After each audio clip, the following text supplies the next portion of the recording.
An Enemy of the People. By Henrik Ibsen. Dramatis Personae. Dr. Thomas Stockmann, medical officer of the municipal baths. Mrs. Stockmann, his wife. Petra, their daughter, a teacher. Egelif and Morten, their sons, aged 13 and 10 respectively. Peter Stockmann, the doctor's elder brother, mayor of the town and chief constable, chairman of the baths committee, etc. Morten Kiil, a tanner, Mrs. Stockmann's adoptive father. Hovstad, editor of the People's Messenger. Billing, sub-editor. Captain Hovstad. Aslaksen, a printer. Men of various conditions and occupations, a few women, and a troop of schoolboys, the audience at a public meeting. The action takes place in a coastal town in southern Norway. How do you find this book? Any thoughts about the book or the author? Any suggestion for improvement? Please take a moment to share your thoughts in a comment.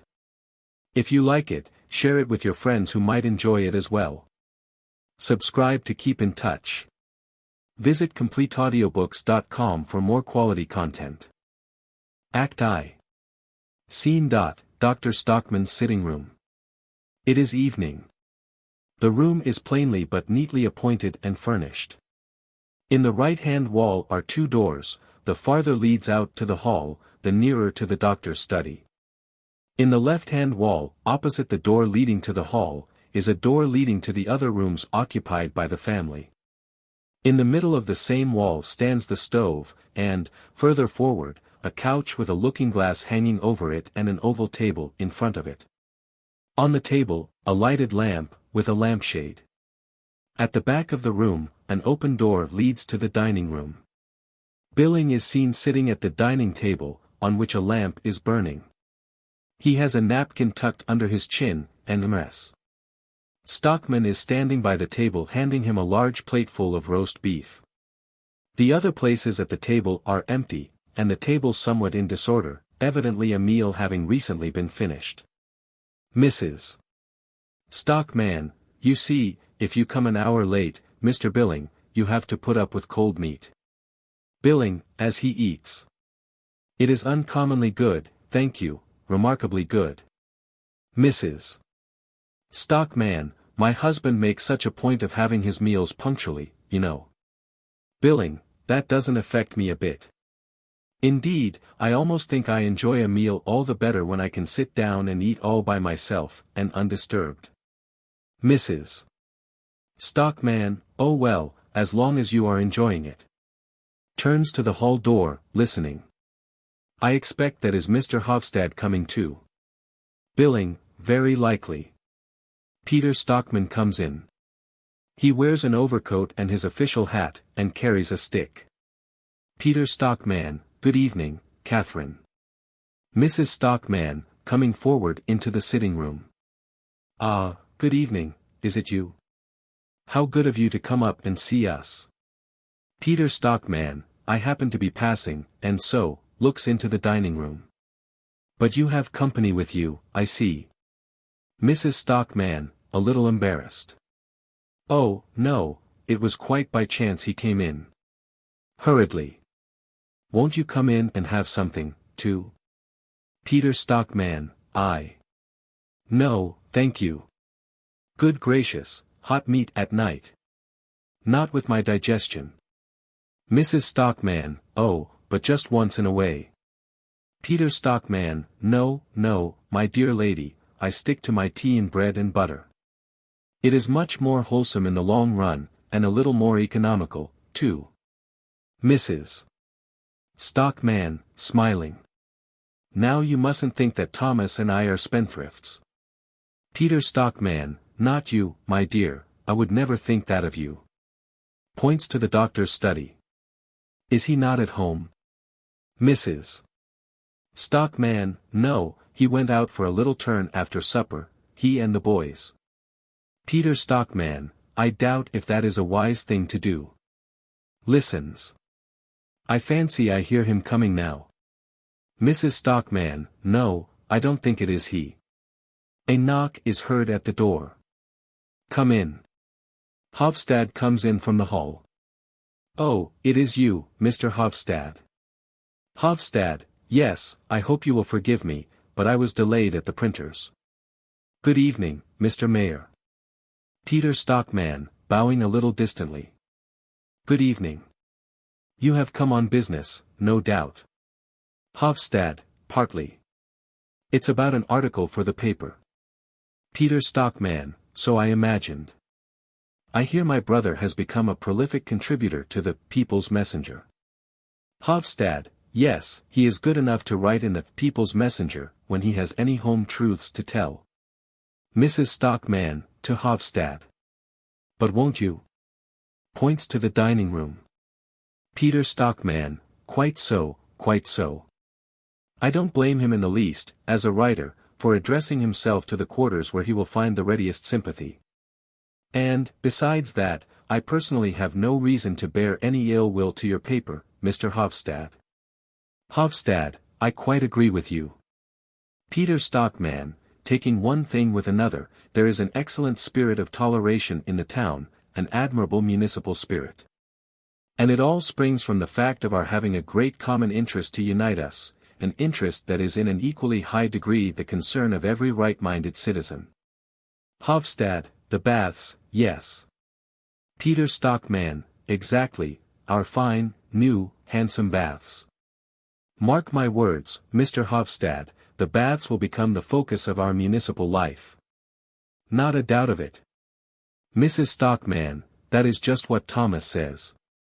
Peter Stockmann, think how extraordinarily the place has developed within the last year or two. Money has been flowing in, and there is some life and some business doing in the town. Houses and landed property are rising in value every day. Hovstad, and unemployment is diminishing. Peter Stockmann, yes, that is another thing. The burden on the poor rates has been lightened, to the great relief of the propertied classes. And that relief will be even greater if only we get a really good summer this year, and lots of visitors, plenty of invalids, who will make the baths talked about. Hovstad, and there is a good prospect of that, I hear. Peter Stockmann, it looks very promising. Inquiries about apartments and that sort of thing are reaching us, every day. Hovstad, well, the doctor's article will come in very suitably. Peter Stockmann, has he been writing something just lately? Hovstad, this is something he wrote in the winter, a recommendation of the baths, an account of the excellent sanitary conditions here. But I held the article over, temporarily. Peter Stockmann, some little difficulty about it, I suppose. Hovstad, no, not at all, I thought it would be better to wait until the spring, because it is just at this time that people begin to think seriously about their summer quarters. Peter Stockmann, quite right, you were perfectly right, Mr. Hovstad. Hovstad, yes, Thomas is really indefatigable when it is a question of the baths. Peter Stockmann, well remember, he is the medical officer to the baths. Hovstad, yes, and what is more, they owe their existence to him. Peter Stockmann, to him. Indeed. It is true I have heard from time to time that some people are of that opinion. At the same time I must say I imagine that I took a modest part in the enterprise. Mrs. Stockmann, yes, that is what Thomas is always saying. Hovstad, but who denies it, Mr. Stockmann? You set the thing going and made a practical concern of it, we all know that. I only meant that the idea of it came first from the doctor. Peter Stockmann, oh, ideas yes. My brother has had plenty of them in his time, unfortunately. But when it is a question of putting an idea into practical shape, you have to apply to a man of different metal. Hovstad, and I certainly should have thought that in this house at least. Mrs. Stockmann, my dear Peter. Hovstad, how can you think that? Mrs. Stockmann, won't you go in and have something, Mr. Hovstad? My husband is sure to be back directly. Hovstad, thank you, perhaps just a morsel. Goes into the dining room. Peter Stockmann, lowering his voice a little. It is a curious thing that these farmers' sons never seem to lose their want of tact. Mrs. Stockman, surely it is not worth bothering about. Cannot you and Thomas share the credit as brothers? Peter Stockman, should have thought so, but apparently some people are not satisfied with a share. Mrs. Stockman, what nonsense. You and Thomas get on so capitally together. Listens. There he is at last, I think. Goes out and opens the door leading to the hall. Dr. Stockman, laughing and talking outside. Look here, here is another guest for you, Catherine. Isn't that jolly? Come in, Captain Horster, hang your coat up on this peg. Ah, you don't wear an overcoat. Just think, Catherine, I met him in the street and could hardly persuade him to come up. Captain Horster comes into the room and greets Ms. Stockman. He is followed by Dr. Stockman. Come along in, boys. They are ravenously hungry again, you know.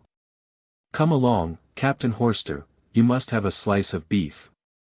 Pushes Horster into the dining room. Each Liv and Morton go in after them. Mrs. Stockman, but, Thomas, don't you see?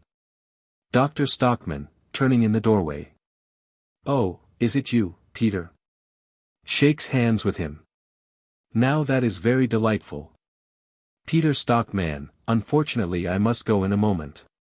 Dr. Stockman, rubbish. There is some toddy just coming in. You haven't forgotten the toddy, Catherine? Mrs. Stockman, of course not, the water is boiling now. Goes into the dining room. Peter Stockman, toddy too. Dar. Stockman, yes, sit down and we will have it comfortably. Peter Stockman, thanks, I never care about an evening's drinking. Dr. Stockman, but this isn't an evening's drinking. Peter Stockman, it seems to me. Looks towards the dining room. It is extraordinary how they can put away all that food. Dr. Stockman, rubbing his hands. Yes, isn't it splendid to see young people eat? They have always got an appetite, you know.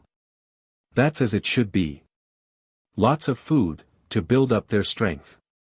They are the people who are going to stir up the fermenting forces of the future, Peter. Peter Stockman, may I ask what they will find here to stir up, as you put it? Dr. Stockman, ah, you must ask the young people that, when the times comes. We shan't be able to see it, of course. That stands to reason, two old fogies, like us. Peter Stockman, really, really. I must say that is an extremely odd expression to. Dr. Stockman, oh, you mustn't take me too literally, Peter. I am so heartily happy and contented, you know. I think it is such an extraordinary piece of good fortune to be in the middle of all this growing, germinating life. It is a splendid time to live in. It is as if a whole new world were being created around one. Peter Stockman, do you really think so? Dr. Stockman, ah, naturally you can't appreciate it as keenly as I. You have lived all your life in these surroundings, and your impressions have been blunted. But I, who have been buried all these years in my little corner up north, almost without ever seeing a stranger who might bring new ideas with him, well. In my case it has just the same effect as if I had been transported into the middle of a crowded city. Peter Stockman, oh, a city. Dr. Stockman, I know, it is all cramped enough here, compared with many other places. But there is life here, there is promise, there are innumerable things to work for and fight for. And that is the main thing. Calls. Catherine, hasn't the postman been here? Mrs. Stockman, from the dining room. No. Dr. Stockman, and then to be comfortably off, Peter. That is something one learns to value, when one has been on the brink of starvation, as we have. Peter Stockman, oh, surely. Dr. Stockman, indeed I can assure you we have often been very hard put to it, up there. And now to be able to live like a lord. Today, for instance, we had roast beef for dinner, and, what is more, for supper too. Won't you come and have a little bit? Or let me show it you, at any rate. Come here. Peter Stockmann, no, no, not for worlds. Dr. Stockmann, well, but just come here then. Do you see, we have got a table cover? Peter Stockmann, yes, I noticed it. Dr. Stockmann, and we have got a lampshade too. Do you see?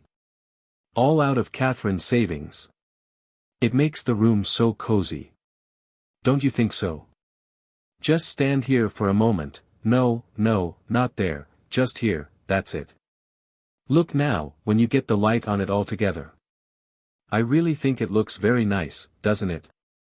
Peter Stockmann, oh, if you can afford luxuries of this kind. Dr. Stockmann, yes, I can afford it now. Catherine tells me I earn almost as much as we spend. Peter Stockmann, almost, yes. Dar. Stockmann, but a scientific man must live in a little bit of style. I am quite sure an ordinary civil servant spends more in a year than I do. Peter Stockmann, I dare say. A civil servant, a man in a well-paid position. Dar. Stockmann, well, any ordinary merchant, then. A man in that position spends 2 or 3 times as much as.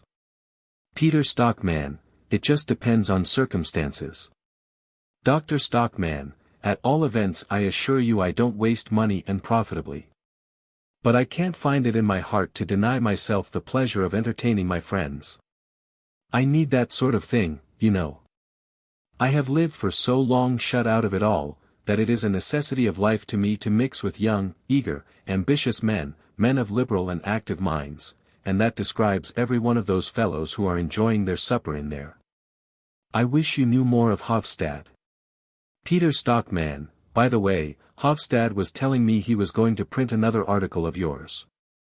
Dr. Stockmann, an article of mine? Peter Stockmann, yes, about the baths. An article you wrote in the winter. Dr. Stockmann, oh, that one. No, I don't intend that to appear just for the present. Peter Stockmann, why not? It seems to me that this would be the most opportune moment. Dr. Stockmann, yes, very likely, under normal conditions. Crosses the room. Peter Stockmann, following him with his eyes. Is there anything abnormal about the present conditions? Dr. Stockmann, standing still. To tell you the truth, Peter, I can't say just at this moment, at all events not tonight. There may be much that is very abnormal about the present conditions, and it is possible there may be nothing abnormal about them at all. It is quite possible it may be merely my imagination. Peter Stockmann, I must say it all sounds most mysterious. Is there something going on that I am to be kept in ignorance of? I should have imagined that I, as chairman of the governing body of the baths. Dar. Stockmann, and I should have imagined that I. Oh, come, don't let us fly out at one another, Peter. Peter Stockmann, heaven forbid. I am not in the habit of flying out at people, as you call it. But I am entitled to request most emphatically that all arrangements shall be made in a businesslike manner, through the proper channels, and shall be dealt with by the legally constituted authorities. I can allow no going behind our backs by any roundabout means. Dr. Stockmann, have I ever at any time tried to go behind your backs? Peter Stockmann, you have an ingrained tendency to take your own way, at all events. And, that is almost equally inadmissible in a well-ordered community. The individual ought undoubtedly to acquiesce in subordinating himself to the community, or, to speak more accurately, to the authorities who have the care of the community's welfare. Dr. Stockmann, very likely. But what the deuce has all this got to do with me? Peter Stockmann, that is exactly what you never appear to be willing to learn, my dear Thomas. But, mark my words, some day you will have to suffer for it, sooner or later. Now I have told you. Goodbye. Dr. Stockmann, have you taken leave of your senses? You are on the wrong scent altogether. Peter Stockmann, I am not usually that. You must excuse me now if I, calls into the dining room. Good night, Catherine. Good night, gentlemen. Goes out. Mrs. Stockmann, coming from the dining room. Has he gone? Dr. Stockmann, yes, and in such a bad temper. Mrs.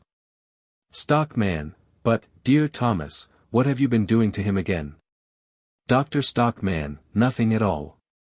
And, anyhow, he can't oblige me to make my report before the proper time. Mrs. Stockmann, what have you got to make a report to him about? Dr. Stockmann, H.M. Leave that to me, Catherine. It is an extraordinary thing that the postman doesn't come. Hovstad, Billing and Horster have got up from the table and come into the sitting room. Egelif and Morton come in after them. Billing, stretching himself. Ah, one feels a new man after a meal like that. Hovstad, the mayor wasn't in a very sweet temper tonight, then. Dr. Stockmann, it is his stomach, he has wretched digestion. Hovstad, I rather think it was us two of the People's Messenger, that he couldn't digest. Mrs. Stockmann, I thought you came out of it pretty well with him. Hovstad, oh yes, but it isn't anything more than a sort of truce. Billing, that is just what it is. That word sums up the situation. Dr. Stockmann, we must remember that Peter is a lonely man, poor chap. He has no home comforts of any kind, nothing but everlasting business. And all that infernal weak tea wash that he pours into himself. Now then, my boys, bring chairs up to the table. Aren't we going to have that toddy, Catherine? Mrs. Stockmann, going into the dining room. I am just getting it. Dr. Stockmann, sit down here on the couch beside me, Captain Horster. We so seldom see you. Please sit down, my friends. They sit down at the table. Mrs. Stockmann brings a tray, with a spirit lamp, glasses, bottles, etc., upon it. Mrs. Stockmann, there you are. This is Eric, and this is rum, and this one is the brandy. Now every one must help themselves. Dr. Stockmann, taking a glass. We will. They all mix themselves some toddy. And let us have the cigars. Egelif, you know where the box is. And you, Morton, can fetch my pipe. The two boys go into the room on the right. I have a suspicion that Egelif pockets a cigar now and then, but I take no notice of it. Calls out. And my smoking cap too, Morton. Catherine, you can tell him where I left it. Ah, he has got it. The boys bring the various things. Now, my friends. I stick to my pipe, you know. This one has seen plenty of bad weather with me up north. Touches glasses with them. Your good health. Ah, it is good to be sitting snug and warm here. Mrs. Stockmann, who sits knitting. Do you sail soon, Captain Horster? Horster, I expect to be ready to sail next week. Mrs. Stockmann, I suppose you are going to America. Horster, yes, that is the plan. Mrs. Stockmann, then you won't be able to take part in the coming election. Horster, is there going to be an election? Billing, didn't you know? Horster, no, I don't mix myself up with those things. Billing, but do you not take an interest in public affairs? Horster, no, I don't know anything about politics. Billing, all the same, one ought to vote, at any rate. Horster, even if one doesn't know anything about what is going on. Billing, doesn't know. What do you mean by that? A community is like a ship, everyone ought to be prepared to take the helm. Horster, maybe that is all very well on shore, but on board ship it wouldn't work. Hovstad, it is astonishing how little most sailors care about what goes on shore. Billing, very extraordinary. Dr. Stockmann, sailors are like birds of passage, they feel equally at home in any latitude. And that is only an additional reason for our being all the more keen. Hovstad, is there to be anything of public interest in tomorrow's Messenger? Hovstad, nothing about municipal affairs. But the day after tomorrow I was thinking of printing your article. Dr. Stockmann, ah, devil take it, my article. Look here, that must wait a bit. Hovstad, really? We had just got convenient space for it, and I thought it was just the opportune moment. Dr. Stockmann, yes, very likely you are right, but it must wait all the same. I will explain to you later. Petra comes in from the hall, in hat and cloak and with a bundle of exercise books under her arm.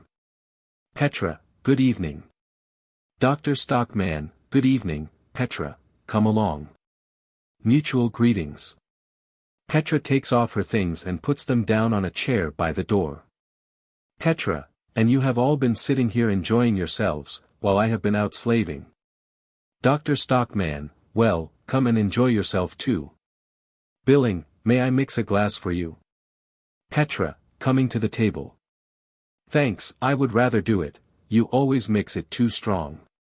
But I forgot, father, I have a letter for you. Goes to the chair where she has laid her things. Dr. Stockmann, a letter? From whom? Petra, looking in her coat pocket. The postman gave it to me just as I was going out. Dr. Stockmann, getting up and going to her. And you only give to me now. Petra, I really had not time to run up again. There it is. Dr. Stockmann, seizing the letter. Let's see, child. Looks at the address. Yes, that's all right. Mrs. Stockmann, is it the one you have been expecting? Go anxiously, Thomas. Dr. Stockmann, yes, it is. I must go to my room now and, where shall I get a light, Catherine? Is there no lamp in my room again? Mrs. Stockmann, yes, your lamp is already lit on your desk. Dr. Stockmann, good. Excuse me for a moment, goes into his study. Petra, what do you suppose it is, mother? Mrs. Stockmann, I don't know, for the last day or two he has always been asking if the postman has not been. Billing, probably some country patient. Petra, poor old dad, he will overwork himself soon. Mixes a glass for herself. There, that will taste good. Hovstad, have you been teaching in the evening school again today? Petra, sipping from her glass. 2 hours. Billing, and 4 hours of school in the morning. Petra, 5 hours. Mrs. Stockmann, and you have still got exercises to correct, I see. Petra, a whole heap, yes. Horster, you are pretty full up with work too, it seems to me. Petra, yes, but that is good. One is so delightfully tired after it. Billing, do you like that? Petra, yes, because one sleeps so well then. Morten, you must be dreadfully wicked, Petra. Petra, wicked? Morten, yes, because you work so much. Mr. Rorland says work is a punishment for our sins. Eachliffe, pooh, what a duffer, you are, to believe a thing like that. Mrs. Stockmann, come, Eachliffe. Billing, laughing. That's capital. Hovstad, don't you want to work as hard as that, Morten? Morten, no, indeed I don't. Hovstad, what do you want to be, then? Morten, I should like best to be a Viking. Eachliffe, you would have to be a pagan then.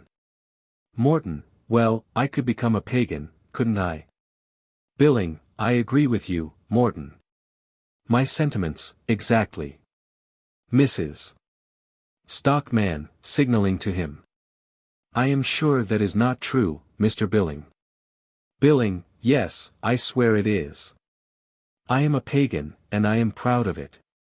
Believe me, before long we shall all be pagans. Morten, and then shall be allowed to do anything we like. Billing, well, you'll see, Morten. Mrs. Stockmann, you must go to your room now, boys, I am sure you have some lessons to learn for tomorrow. Eachliffe, I should like so much to stay a little longer. Mrs. Stockmann, no. Away you go, both of you, the boys say good night and go into the room on the left. Hovstad, do you really think it can do the boys any harm to hear such things? Mrs. Stockmann, I don't know, but I don't like it. Petra, but you know, Mother, I think you really are wrong about it. Mrs. Stockmann, maybe, but I don't like it, not in our own home. Petra, there is so much falsehood both at home and at school. At home one must not speak, and at school we have to stand and tell lies to the children. Hovstad, tell lies. Petra, yes, don't you suppose we have to teach them all sorts of things that we don't believe? Billing, that is perfectly true. Petra, if only I had the means, I would start a school of my own, and it would be conducted on very different lines. Billing, oh, bother the means. Hovstad, well, if you are thinking of that, Miss Stockmann, I shall be delighted to provide you with a schoolroom. The great big old house my father left me is standing almost empty, there is an immense dining room downstairs. Petra, laughing. Thank you very much, but I am afraid nothing will come of it. Hovstad, no, Miss Petra is much more likely to take to journalism, I expect. By the way, have you had time to do anything with that English story you promised to translate for us? Petra, no, not yet, but you shall have it in good time. Dr. Stockmann comes in from his room with an open letter in his hand. Dr. Stockmann, waving the letter. Well, now the town will have something new to talk about, I can tell you. Billing, something new. Mrs. Stockmann, what is this? Dr. Stockmann, a great discovery, Catherine. Hovstad, really? Mrs. Stockmann, a discovery of yours? Dr. Stockmann, a discovery of mine. Walks up and down. Just let them come saying, as usual, that it is all fancy and a crazy man's imagination. But they will be careful what they say this time, I can tell you. Petra, but, father, tell us what it is. Dr. Stockmann, yes, yes, only give me time, and you shall know all about it. If only I had Peter here now. It just shows how we men can go about forming our judgments, when in reality we are as blind as any moles. Hovstad, what are you driving at, Doctor? Dr. Stockmann, standing still by the table. Isn't it the universal opinion that our town is a healthy spot? Hovstad, certainly. Dr. Stockmann, quite an unusually healthy spot, in fact, a place that deserves to be recommended in the warmest possible manner either for invalids or for people who are well. Mrs. Stockmann, yes, but my dear Thomas. Dr. Stockmann, and we have been recommending it and praising it, I have written and written, both in the messenger, and in pamphlets.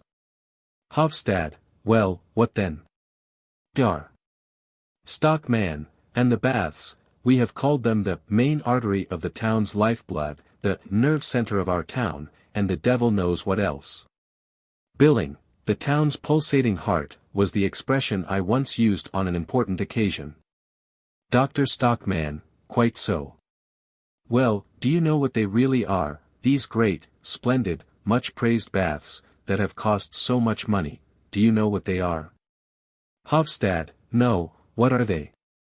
Mrs. Stockmann, yes, what are they? Dr. Stockmann, the whole place is a pest house. Petra, the baths, father. Mrs. Stockmann, at the same time, our baths. Hovstad, but, doctor.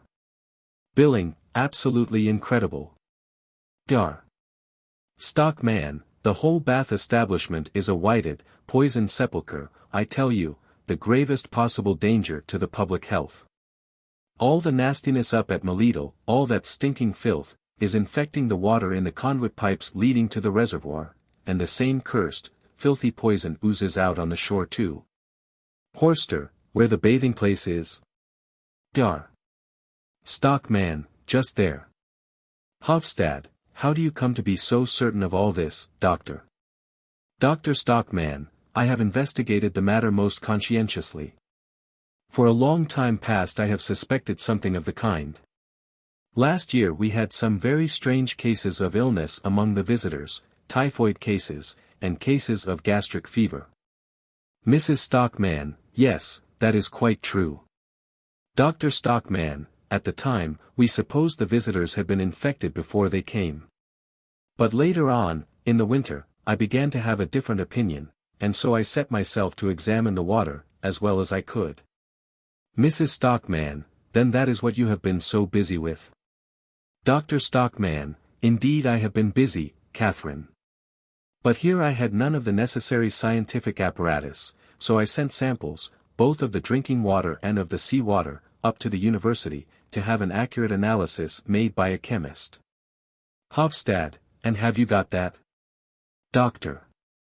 Stockmann, showing him the letter. Here it is. It proves the presence of decomposing organic matter in the water. It is full of infusoria. The water is absolutely dangerous to use, either internally or externally. Mrs. Stockmann, what a mercy you discovered it in time. Dr. Stockmann, you may well say so. Hovstad, and what do you propose to do now, Doctor? Dr. Stockmann, to see the matter put right, naturally. Hovstad, can that be done? Dr. Stockmann, it must be done. Otherwise the baths will be absolutely useless and wasted. But we need not anticipate that. I have a very clear idea what we shall have to do. Mrs. Stockmann, but why have you kept this all so secret, dear? Dr.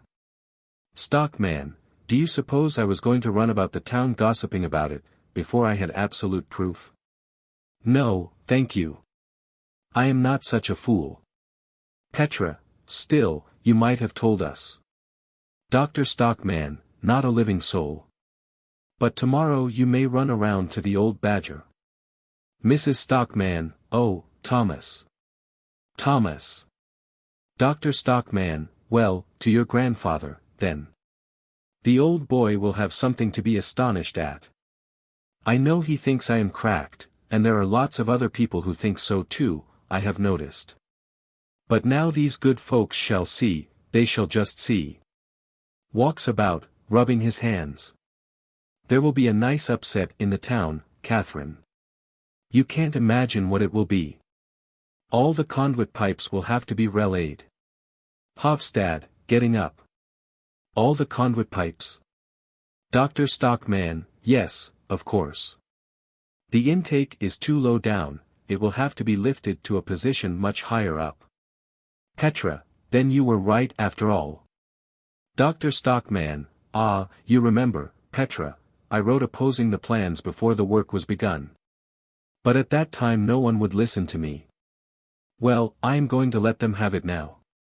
Of course I have prepared a report for the Baths Committee, I have had it ready for a week, and was only waiting for this to come. Shows the letter.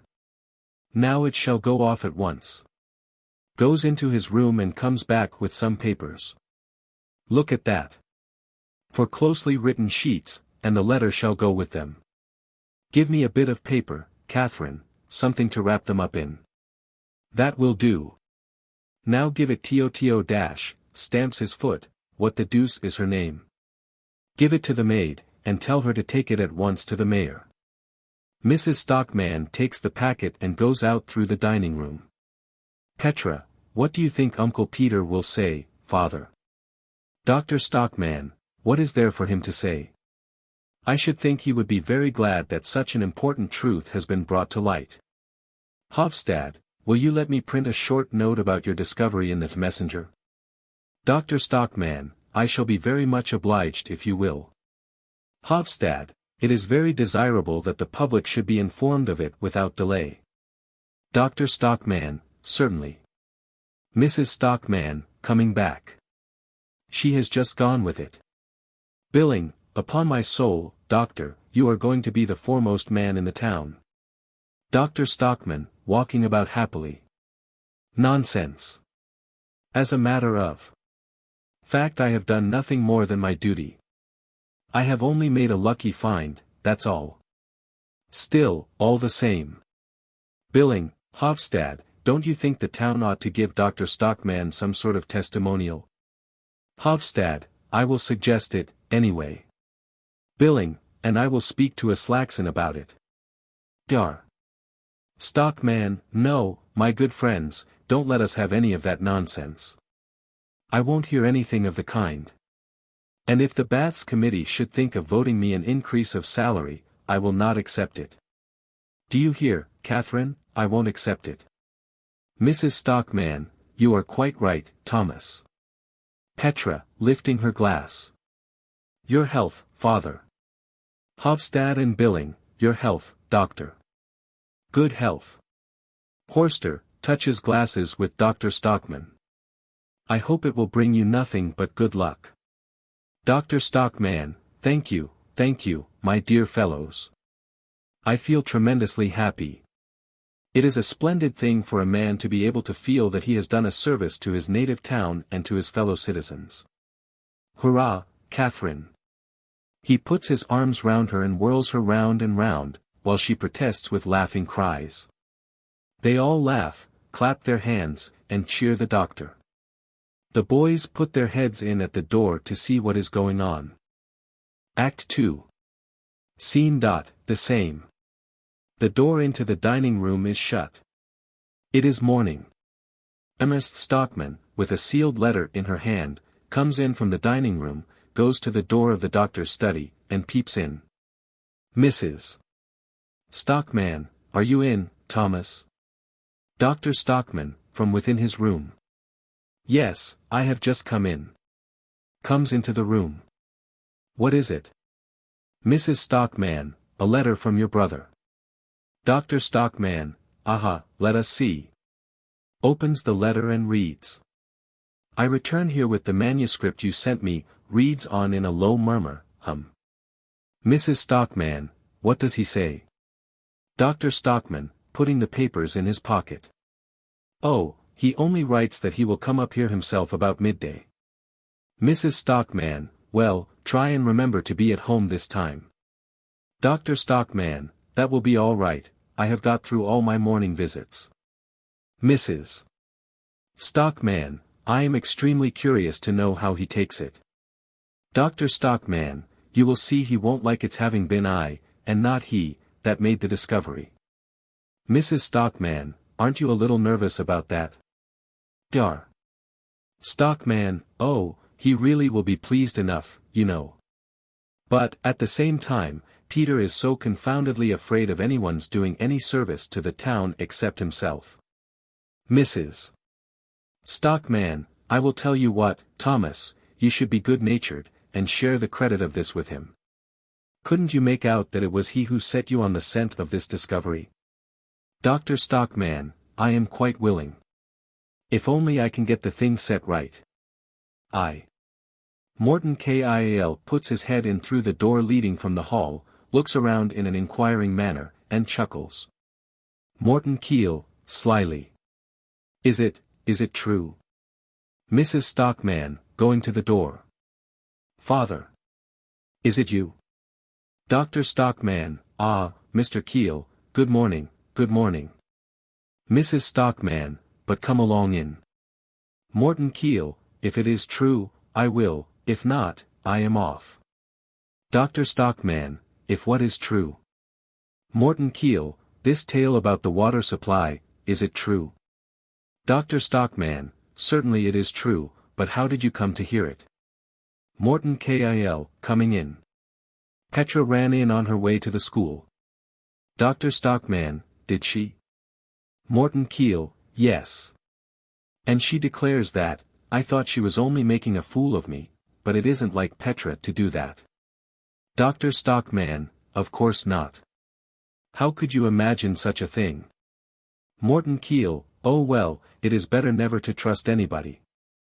You may find you have been made a fool of before you know where you are. But it is really true, all the same. Dr. Stockmann, you can depend upon it that it is true. Won't you sit down? Settles him on the couch. Isn't it a real bit of luck for the town? Morten Kiil, suppressing his laughter. A bit of luck for the town. Dr. Stockmann, yes, that I made the discovery in good time. Morten Kiil, as before. Yes. But I should never have thought you the sort of man to pull your own brother's leg like this. Dr. Stockmann, pull his leg. Mrs. Stockman, really, father dear. Morten Kiil, resting his hands and his chin on the handle of his stick and winking slyly at the doctor. Let me see, what was the story? Some kind of beast that had got into the water pipes, wasn't it? Dar. Stockman, infusoria, yes. Morten Kiil, and a lot of these beasts had got in, according to Petra, a tremendous lot. Dr. Stockman, certainly, hundreds of thousands of them, probably. Morten Kiil, but no one can see them, isn't that so? Dar. Stockman, yes, you can't see them. Morten Kiil, with a quiet chuckle. Damn, it's the finest story I have ever heard. Dr. Stockman, what do you mean? Morten Kiil, but you will never get the mayor to believe a thing like that. Dar. Stockman, we shall see. Morten Kiil, do you think you will be fool enough to? Dr. Stockman, I hope the whole town will be fools enough. Morten Kiil, the whole town. Well, it wouldn't be a bad thing. It would just serve them right, and teach them a lesson. They think themselves so much cleverer than we old fellows. They hounded me out of the council, they did, I tell you, they hounded me out. Now they shall pay for it. You pull their legs too, Thomas. Dr. Stockman, really, I. Morten Kiil, you pull their legs. Gets up. If you can work it so that the mayor and his friends all swallow the same bait, I will give £10 to a charity, like a shot. Dar.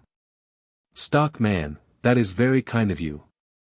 Morten Kiil, yes, I haven't got much money to throw away, I can tell you, but, if you can work this, I will give £5 to a charity at Christmas. Hovstad comes in by the hall door.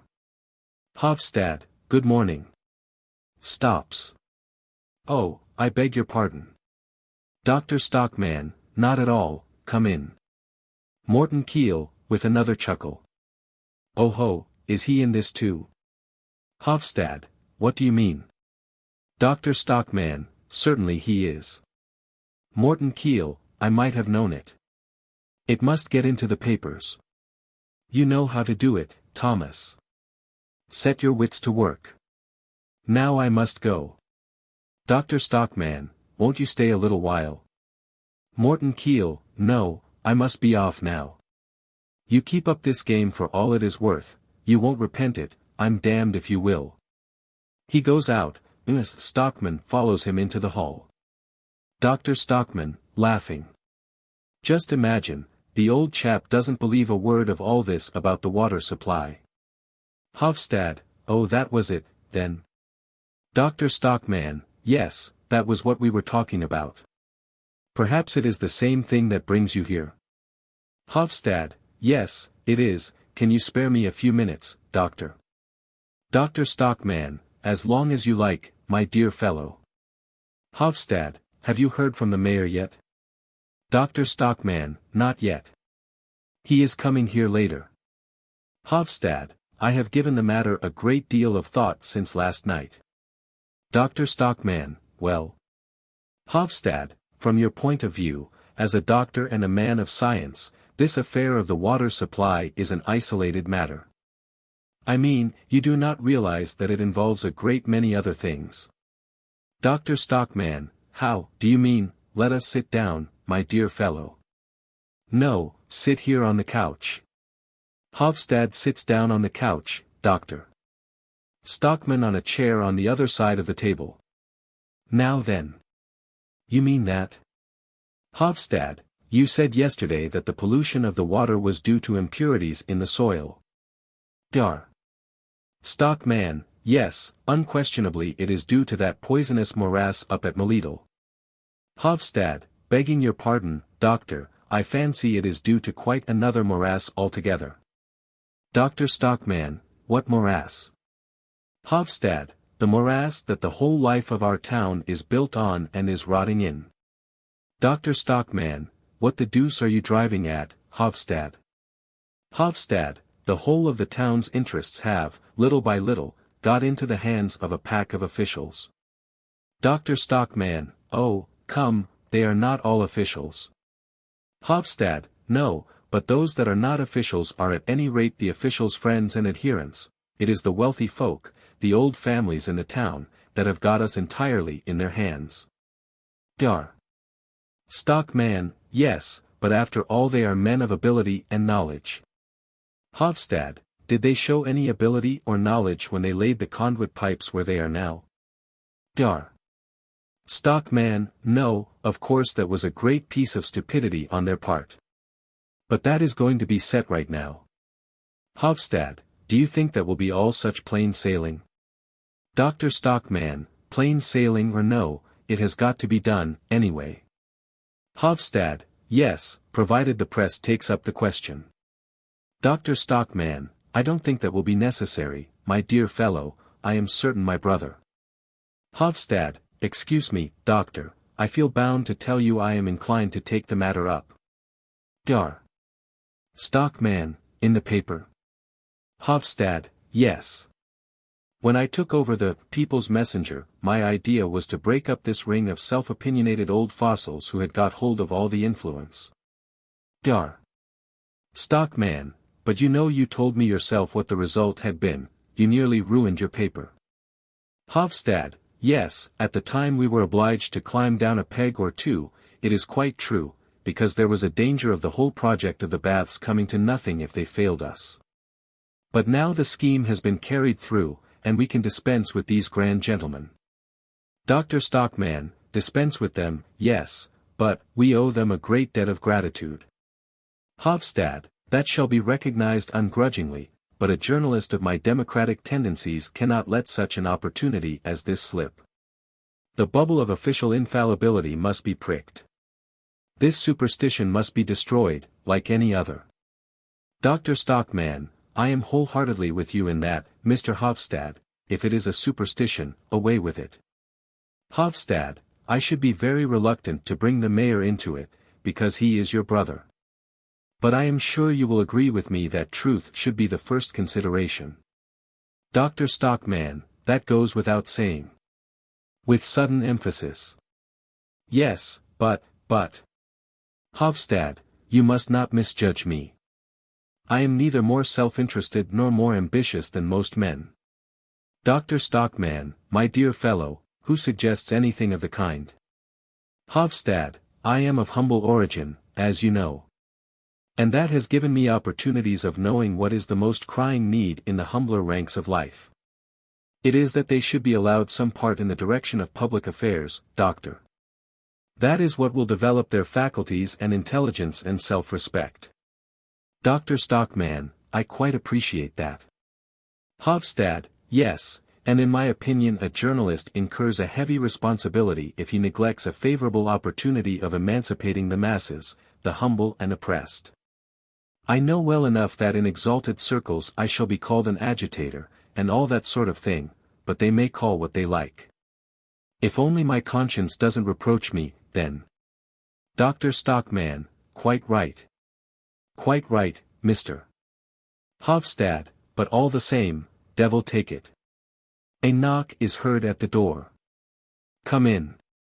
Aslaksen appears at the door. He is poorly but decently dressed, in black, with a slightly crumpled white neckcloth. He wears gloves and has a felt hat in his hand. Aslaksen, bowing. Excuse my taking the liberty, doctor.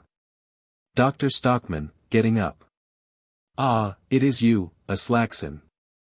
Aslaksen, yes, doctor. Hovstad, standing up.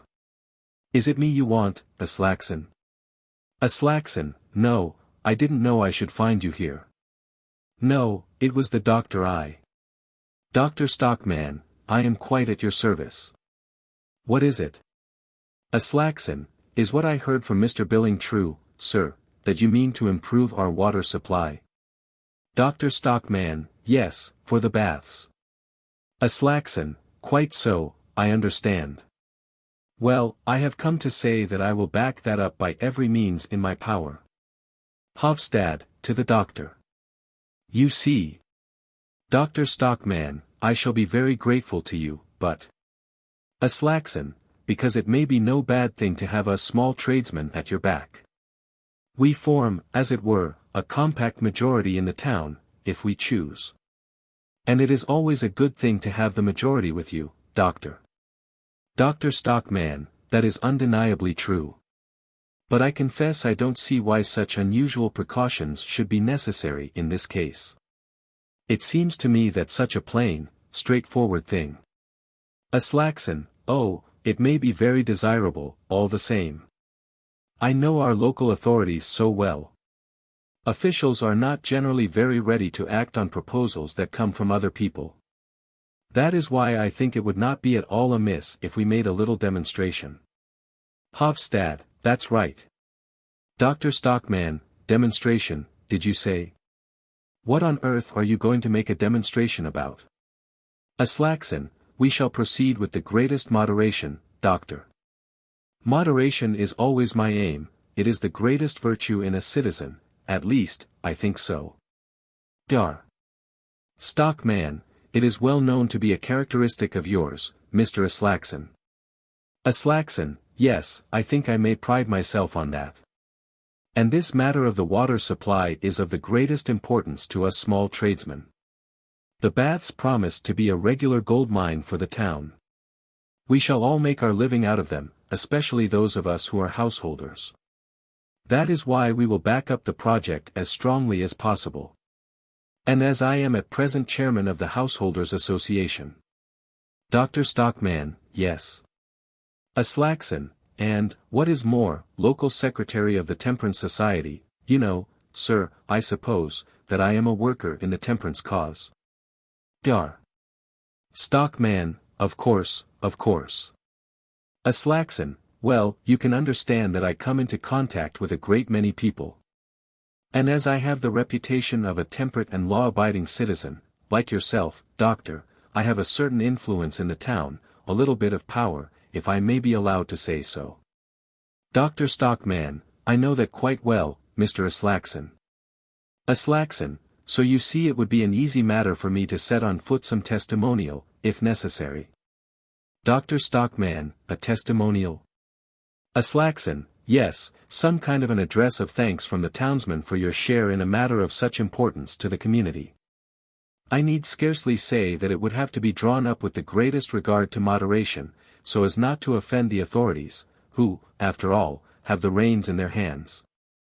If we pay strict attention to that, no one can take it amiss, I should think.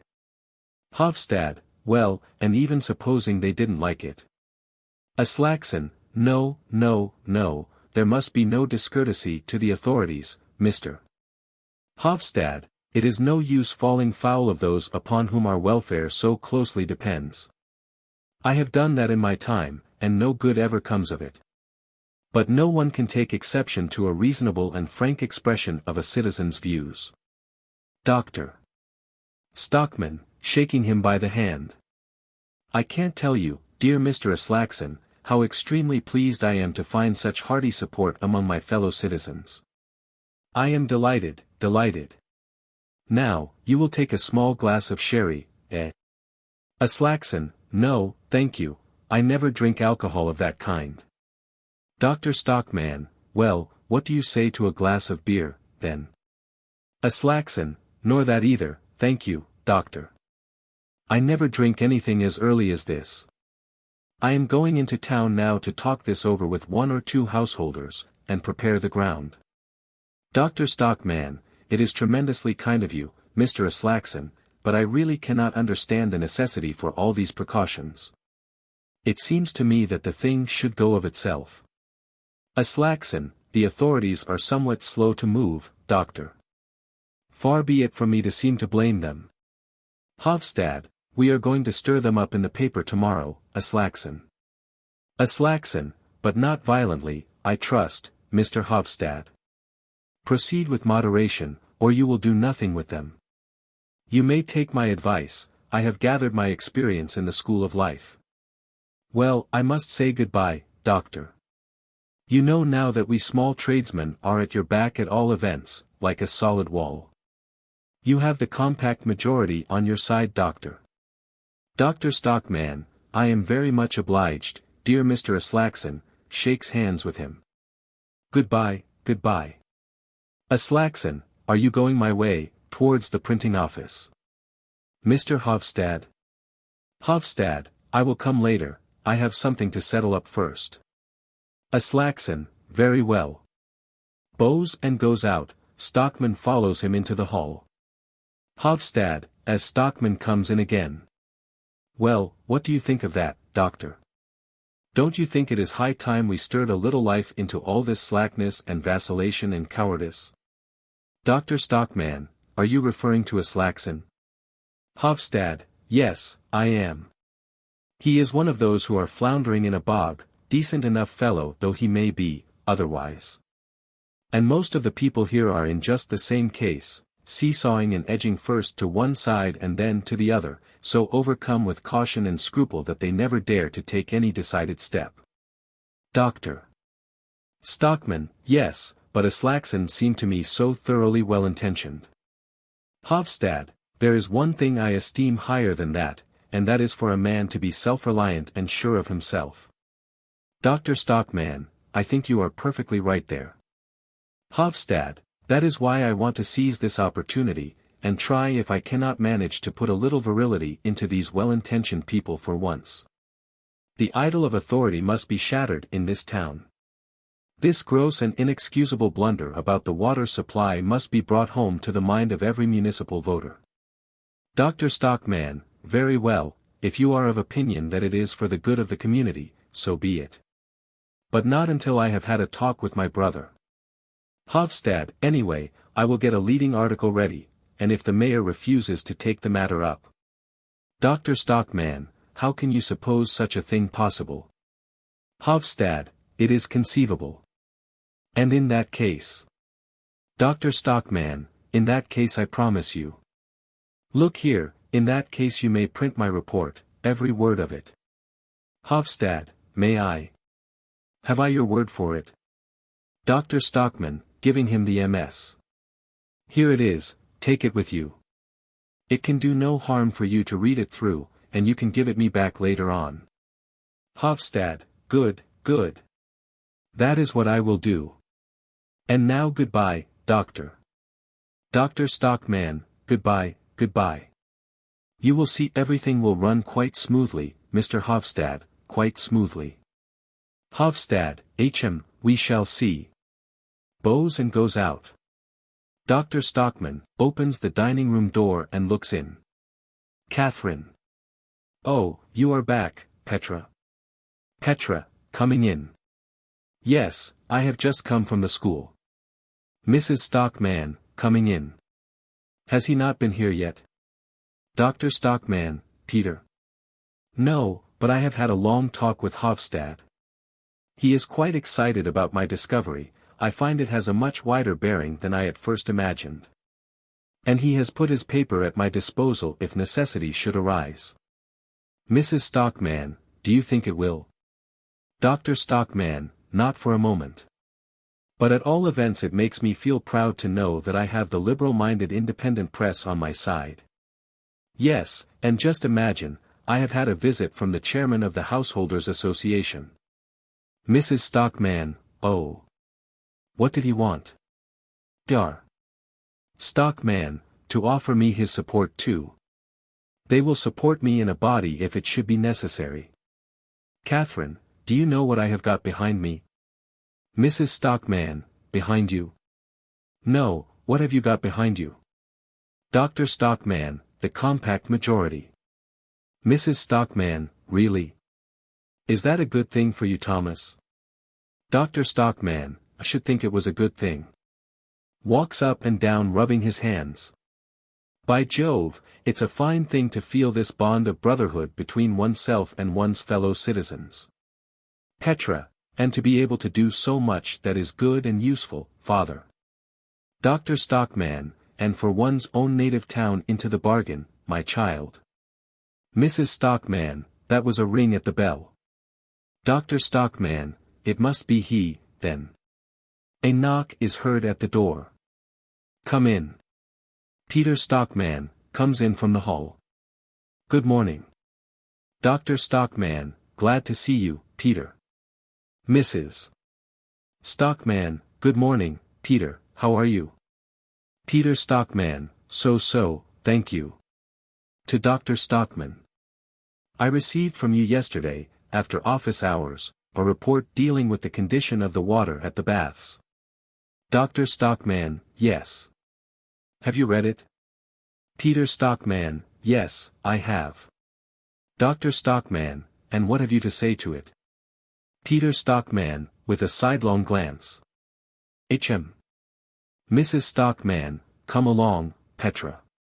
She and Petra go into the room on the left. Peter Stockmann, after a pause.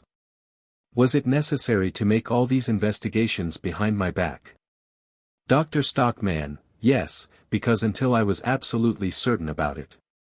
Peter Stockmann, then you mean that you are absolutely certain now? Dr. Stockmann, surely you are convinced of that. Peter Stockmann, is it your intention to bring this document before the Baths Committee as a sort of official communication? Dr. Stockmann, certainly. Something must be done in the matter, and that quickly. Peter Stockmann, as usual, you employ violent expressions in your report.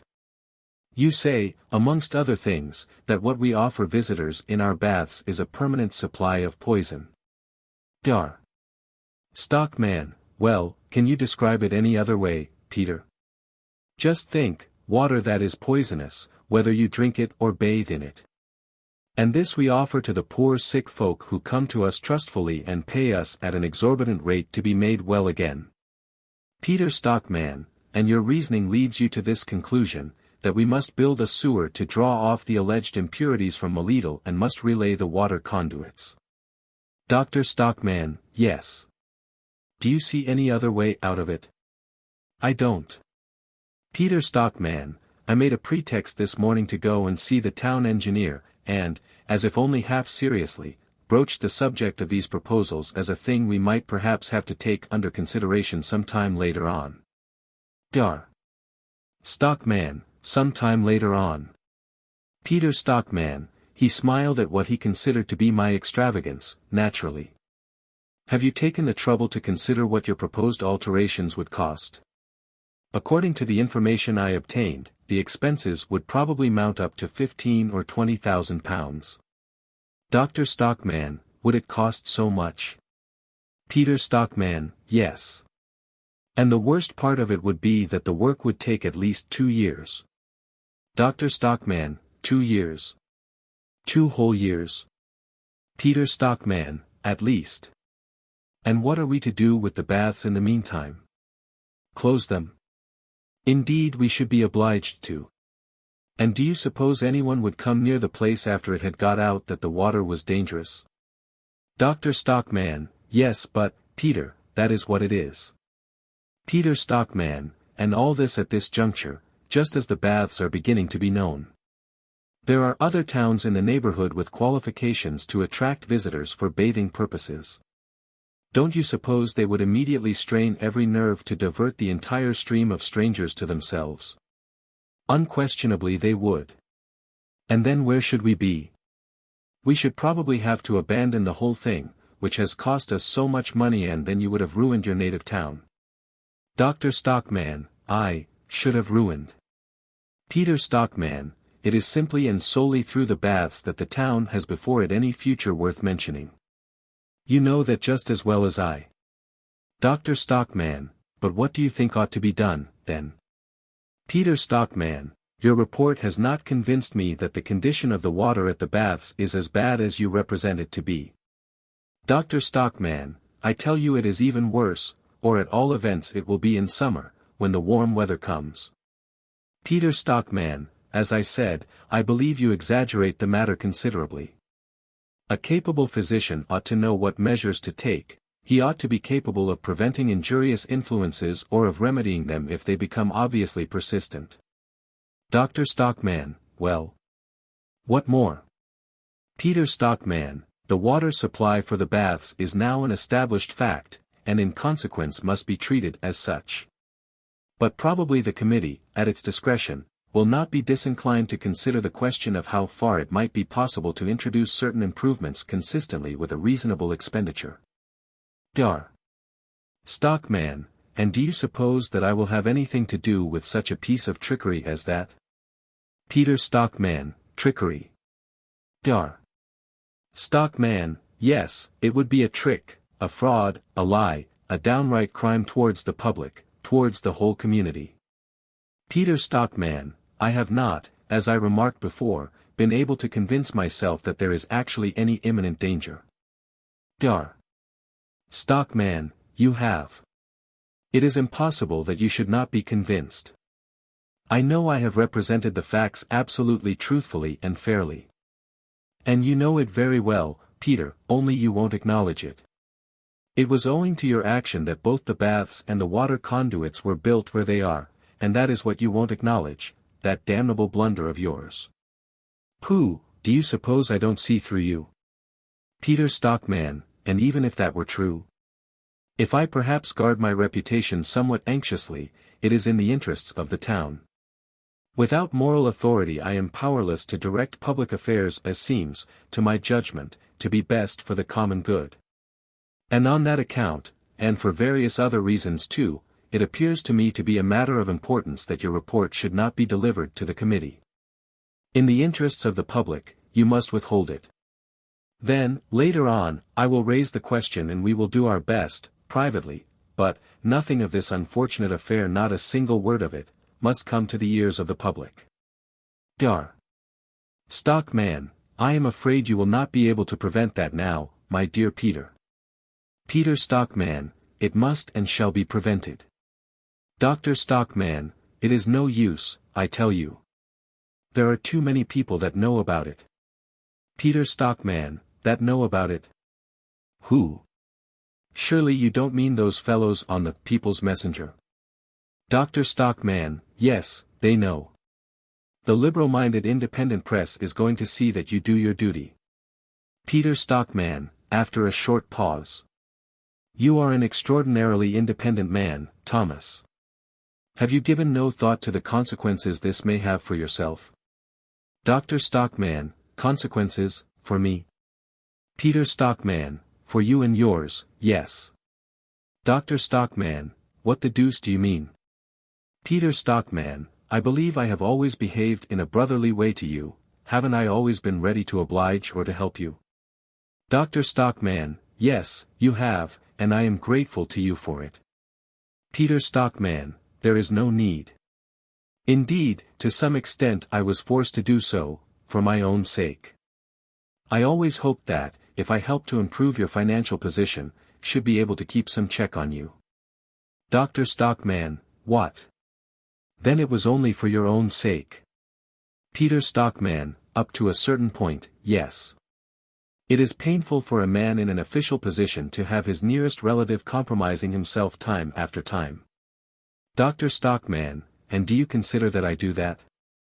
Peter Stockmann, yes, unfortunately, you do, without even being aware of it.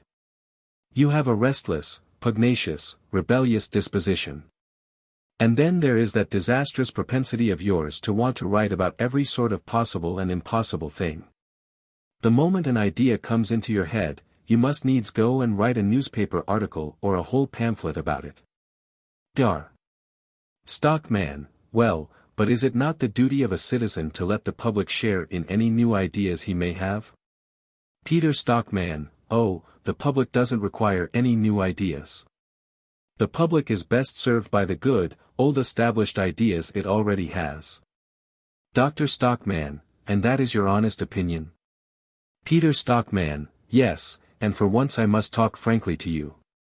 Hitherto I have tried to avoid doing so, because I know how irritable you are, but now I must tell you the truth, Thomas. You have no conception what an amount of harm you do yourself by your impetuosity. You complain of the authorities, you even complain of the government, you are always pulling them to pieces, you insist that you have been neglected and persecuted. But what else can such a cantankerous man as you expect?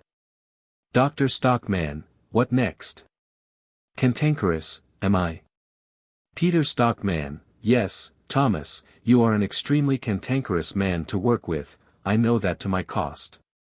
You disregard everything that you ought to have consideration for. You seem completely to forget that it is me you have to thank for your appointment here as medical officer to the baths. Dr. Stockmann, I was entitled to it as a matter of course. I and nobody else. I was the first person to see that the town could be made into a flourishing watering place, and I was the only one who saw it at that time. I had to fight single-handed in support of the idea for many years. And I wrote and wrote.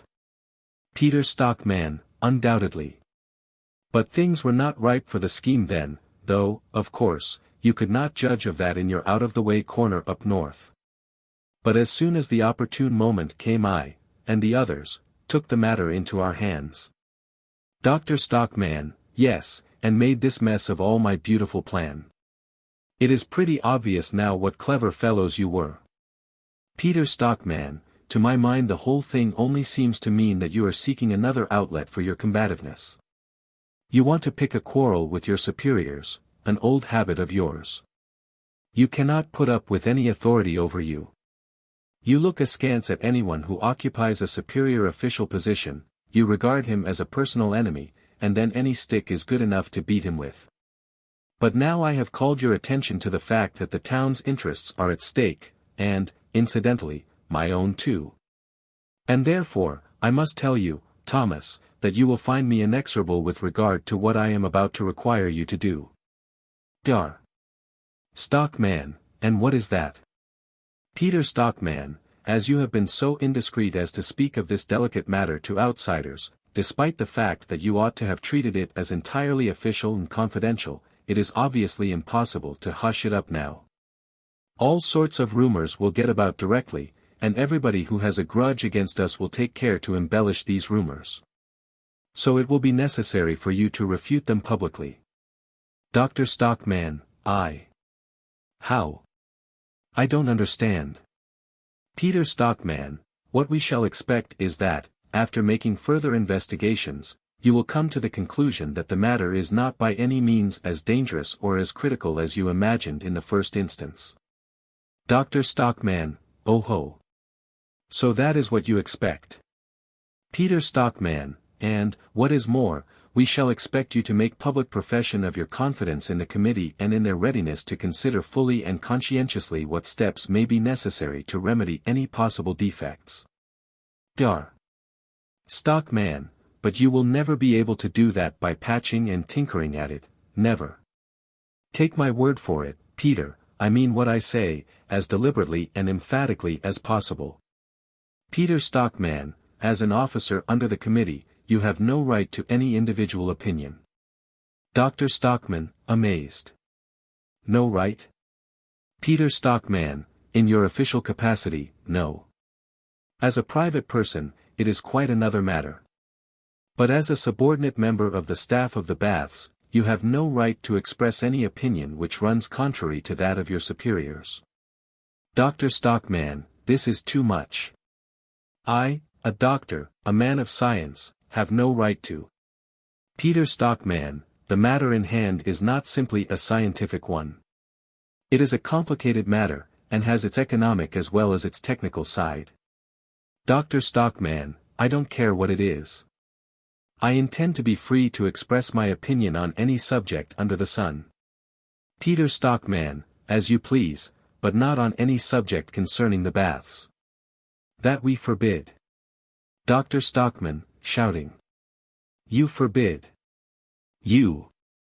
A pack of. Peter Stockmann, I forbid it, I, your chief, and if I forbid it, you have to obey. Dr. Stockmann, controlling himself. Peter, if you were not my brother. Petra, throwing open the door. Father, you shan't stand this. Mrs. Stockmann, coming in after her. Petra. Peter Stockmann, oh, so you have been eavesdropping. Mrs. Stockmann, you were talking so loud, we couldn't help it. Petra, yes, I was listening.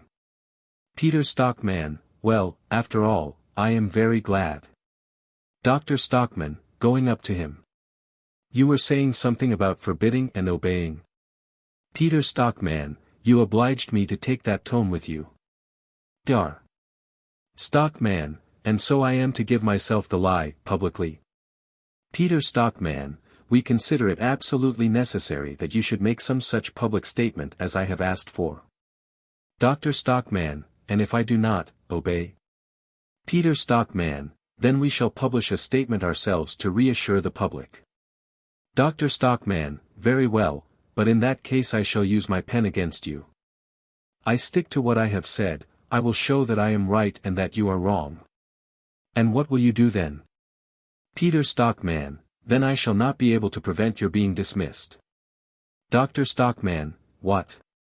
Petra, father, dismissed. Mrs. Stockmann, dismissed. Peter Stockmann, dismissed from the staff of the baths. I shall be obliged to propose that you shall immediately be given notice, and shall not be allowed any further participation in the baths affairs.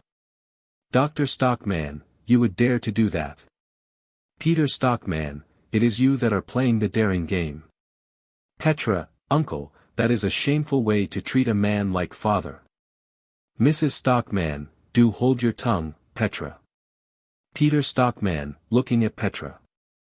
Oh, so we volunteer our opinions already, do we? Of course. To Mrs. Stockmann. Catherine, I imagine you are the most sensible person in this house.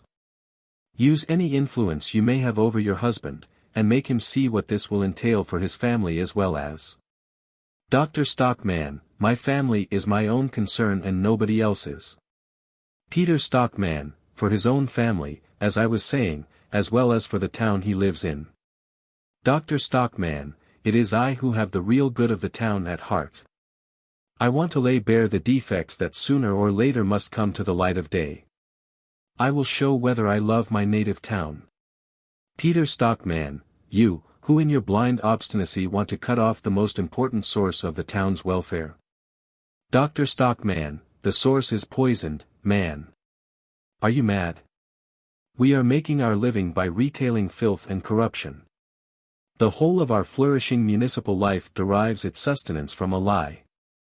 Peter Stockmann, all imagination, or something even worse. The man who can throw out such offensive insinuations about his native town must be an enemy to our community. Dr. Stockmann, going up to him. Do you dare to? Mrs. Stockmann, throwing herself between them. Thomas. Petra, catching her father by the arm. Don't lose your temper, father. Peter Stockmann, I will not expose myself to violence. Now you have had a warning, so reflect on what you owe to yourself and your family. Goodbye. Goes out. Dr. Stockmann, walking up and down.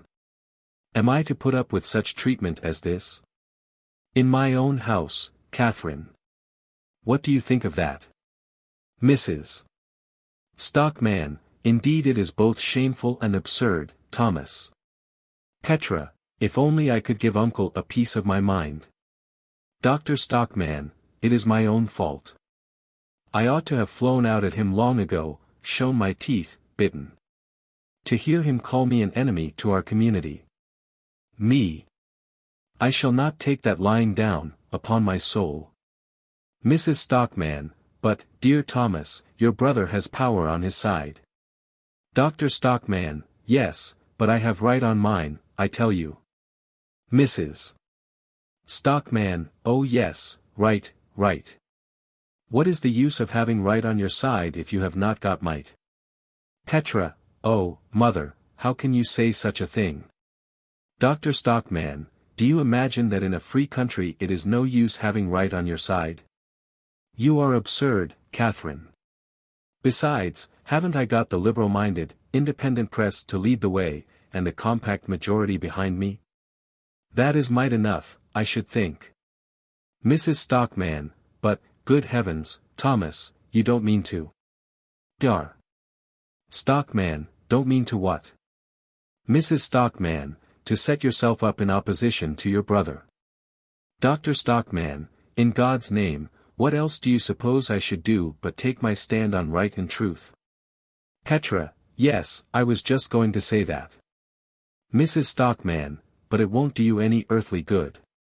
If they won't do it, they won't. Dr. Stockmann, oh ho, Catherine. Just give me time, and you will see how I will carry the war into their camp. Mrs. Stockmann, yes, you carry the war into their camp, and you get your dismissal, that is what you will do. Dr. Stockmann, in any case I shall have done my duty towards the public, towards the community, I, who am called its enemy. Mrs. Stockmann, but towards your family, Thomas. Towards your own home. Do you think that is doing your duty towards those you have to provide for? Petra, don't think always first of us, mother. Mrs. Stockmann, oh, it is easy for you to talk. You are able to shift for yourself, if need be. But remember the boys, Thomas, and think a little of yourself too, and of me. Dr. Stockmann, I think you are out of your senses, Catherine. If I were to be such a miserable coward as to go on my knees to Peter and his damned crew, do you suppose I should ever know an hour's peace of mind all my life afterwards? Mrs. Stockmann, I don't know anything about that. But God preserve us from the peace of mind we shall have, all the same, if you go on defying him. You will find yourself again without the means of subsistence, with no income to count upon. I should think we had had enough of that in the old days. Remember that, Thomas, think what that means. Dr. Stockmann, collecting himself with a struggle and clenching his fists. And this is what this slavery can bring upon a free, honorable man. Isn't it horrible, Catherine? Mrs. Stockmann, yes, it is sinful to treat you so, it is perfectly true. But, good heavens, one has to put up with so much injustice in this world. There are the boys, Thomas. Look at them. What is to become of them? Oh, no, you can never have the heart. Egelif and Morten have come in, while she was speaking, with their school books in their hands. Dr. Stockmann, the boys, recovers himself suddenly. No, even if the whole world goes to pieces, I will never bow my neck to this yokel, goes towards his room. Mrs. Stockmann, following him. Thomas, what are you going to do? Dr. Stockmann, at his door. I mean to have the right to look my sons in the face when they are grown men. Goes into his room. Mrs. Stockmann, bursting into tears. God help us all. Petra, father is splendid. He will not give in. The boys look on in amazement. Petra signs to them not to speak. Act 3. Scene. The editorial office of the People's Messenger. The entrance door is on the left-hand side of the back wall, on the right-hand side is another door with glass panels through which the printing room can be seen. Another door in the right-hand wall. In the middle of the room is a large table covered with papers, newspapers and books. In the foreground on the left a window, before which stands a desk and a high stool. There are a couple of easy chairs by the table, and other chairs standing along the wall. The room is dingy and uncomfortable, the furniture is old, the chairs stained and torn. In the printing room the compositors are seen at work, and a printer is working a hand press. Hovstad is sitting at the desk, writing. Billing comes in from the right with Dr. Stockmann's manuscript in his hand. Billing, well, I must say. Hovstad, still writing. Have you read it through? Billing, laying the MS on the desk. Yes, indeed I have. Hovstad, don't you think the doctor hits them pretty hard? Billing, hard? Bless my soul, he's crushing. Every word falls like, how shall I put it, like the blow of a sledgehammer. Hovstad, yes, but they are not the people to throw up the sponge at the first blow. Billing, that is true. And for that reason we must strike blow upon blow until the whole of this aristocracy tumbles to pieces. As I sat in there reading this, I almost seemed to see a revolution in being. Hovstad, turning round. Hush. Speak so that Aslaksen cannot hear you. Billing, lowering his voice. Aslaksen is a chicken-hearted chap, a coward, there is nothing of the man in him. But this time you will insist on your own way, won't you? You will put the doctor's article in. Hovstad, yes, and if the mayor doesn't like it. Billing, that will be the devil of a nuisance. Hovstad, well, fortunately we can turn the situation to good account, whatever happens. If the mayor will not fall in with the doctor's project, he will have all the small tradesmen down on him, the whole of the householders' association and the rest of them. And if he does fall in with it, he will fall out with the whole crowd of large shareholders in the baths, who up to now have been his most valuable supporters. Billing, yes. Because they will certainly have to fork out a pretty penny. Hovstad, yes, you may be sure they will. And in this way the ring will be broken up, you see, and then in every issue of the paper we will enlighten the public on the mayor's incapability on one point and another, and make it clear that all the positions of trust in the town, the whole control of municipal affairs, ought to be put in the hands of the liberals. Billing, that is perfectly true. I see it coming, we are on the threshold of a revolution. A knock is heard at the door. Hovstad, hush. Calls out. Come in. Dr. Stockmann comes in by the street door. Hovstad goes to meet him. Ah, it is you, doctor. Well. Dr. Stockmann, you may set to work and print it, Mr. Hovstad. Hovstad, has it come to that, then? Billing, hurrah. Dr. Stockmann, yes, print away. Undoubtedly it has come to that. Now they must take what they get. There is going to be a fight in the town, Mr. Billing. Billing, war to the knife, I hope. We will get our knives to their throats, doctor. Dr. Stockmann, this article is only a beginning. I have already got 4 or 5 more sketched out in my head. Where is Aslaksen? Billing, calls into the printing room. Aslaksen, just come here for a minute. Hovstad, 4 or 5 more articles, did you say? On the same subject? Dar. Stockmann, no, far from it, my dear fellow. No, they are about quite another matter. But they all spring from the question of the water supply and the drainage. One thing leads to another, you know. It is like beginning to pull down an old house, exactly. Billing, upon my soul, it's true, you find you are not done till you have pulled all the old rubbish down. Aslaksen, coming in. Pulled down. You are not thinking of pulling down the baths surely, doctor. Hovstad, far from it, don't be afraid. Dr. Stockmann, no, we meant something quite different. Well, what do you think of my article, Mr. Hovstad? Hovstad, I think it is simply a masterpiece. Dr. Stockmann, do you really think so? Well, I am very pleased, very pleased. Hovstad, it is so clear and intelligible. One need have no special knowledge to understand the bearing of it. You will have every enlightened man on your side. Aslaksen, and every prudent man too, I hope.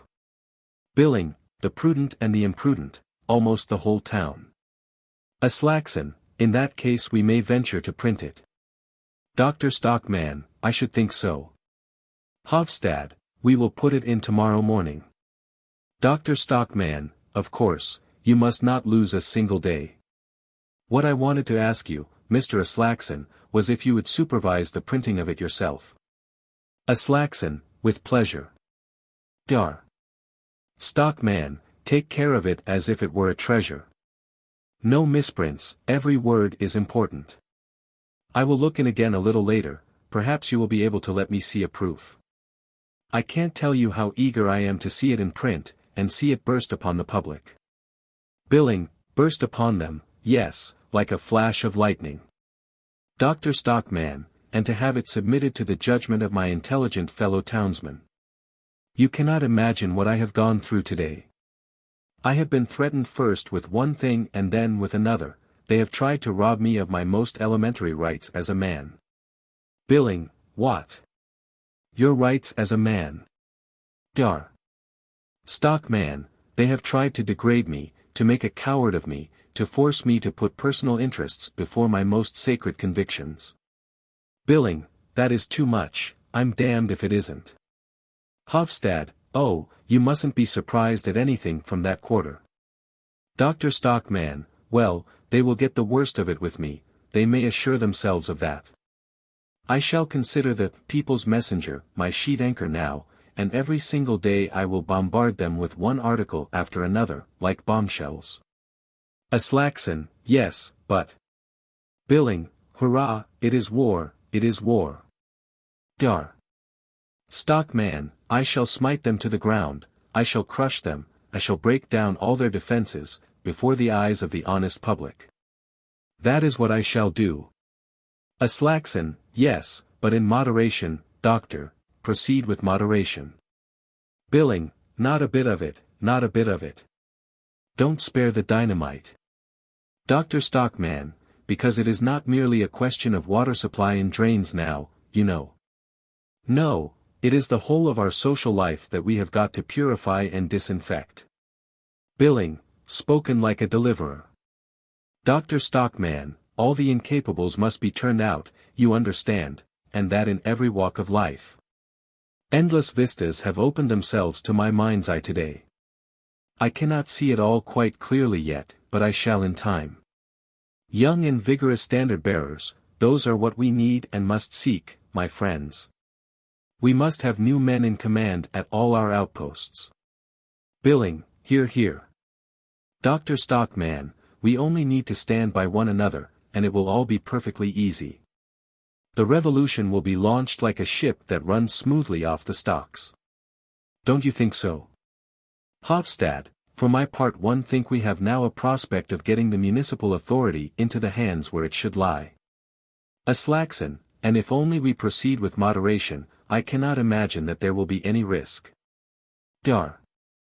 Stockmann, who the devil cares whether there is any risk or not? What I am doing in the name of truth and for the sake of my conscience. Hovstad, you are a man who deserves to be supported, doctor. Aslaksen, yes, there is no denying that the doctor is a true friend to the town, a real friend to the community, that he is. Billing, take my word for it, Aslaksen, Dr. Stockmann is a friend of the people. Aslaksen, I fancy the Householders' Association will make use of that expression before long. Dr. Stockmann, affected, grasps their hands.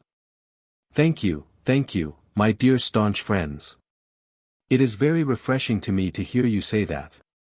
My brother called me something quite different. By Jove, he shall have it back, with interest. But now I must be off to see a poor devil, I will come back, as I said.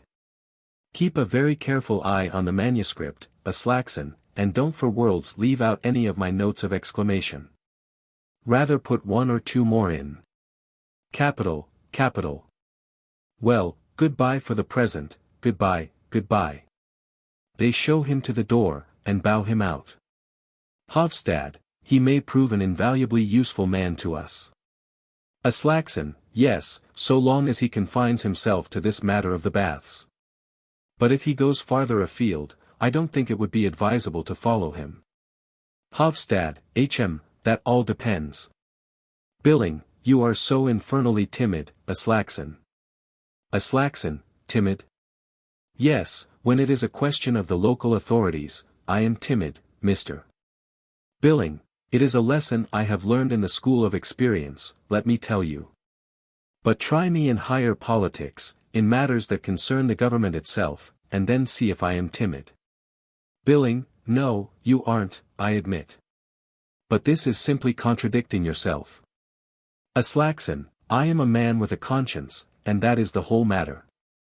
If you attack the government, you don't do the community any harm, anyway. Those fellows pay no attention to attacks, you see, they go on just as they are, in spite of them. But local authorities are different. They can be turned out, and then perhaps you may get an ignorant lot into office who may do irreparable harm to the householders and everybody else. Hovstad, but what of the education of citizens by self-government, don't you attach any importance to that? Aslaksen, when a man has interests of his own to protect, he cannot think of everything, Mr. Hovstad. Hovstad, then I hope I shall never have interests of my own to protect. Billing, here. Aslaksen, with a smile. Hm. Points to the desk. Mr. Sheriff Stensgaard was your predecessor at that editorial desk. Billing, spitting. Bah! That turncoat. Hovstad, I am not a weathercock, and never will be. Aslaksen, a politician should never be too certain of anything, Mr. Hovstad, and as for you, Mr.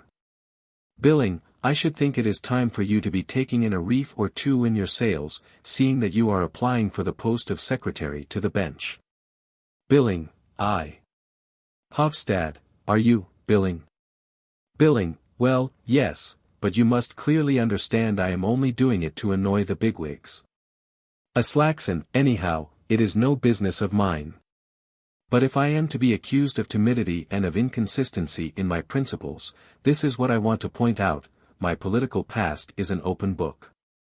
I have never changed, except perhaps to become a little more moderate, you see.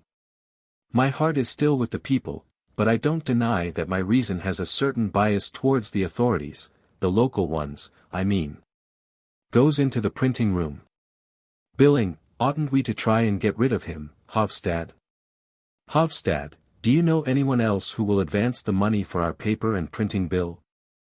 Billing, it is an infernal nuisance that we don't possess some capital to trade on. Hovstad, sitting down at his desk. Yes, if we only had that, then. Billing, suppose you were to apply to Dr. Stockmann. Hovstad, turning over some papers.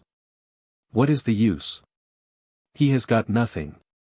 Billing, no, but he has got a warm man in the background, old Morten Kiil, the badger, as they call him. Hovstad, writing. Are you so sure he has got anything?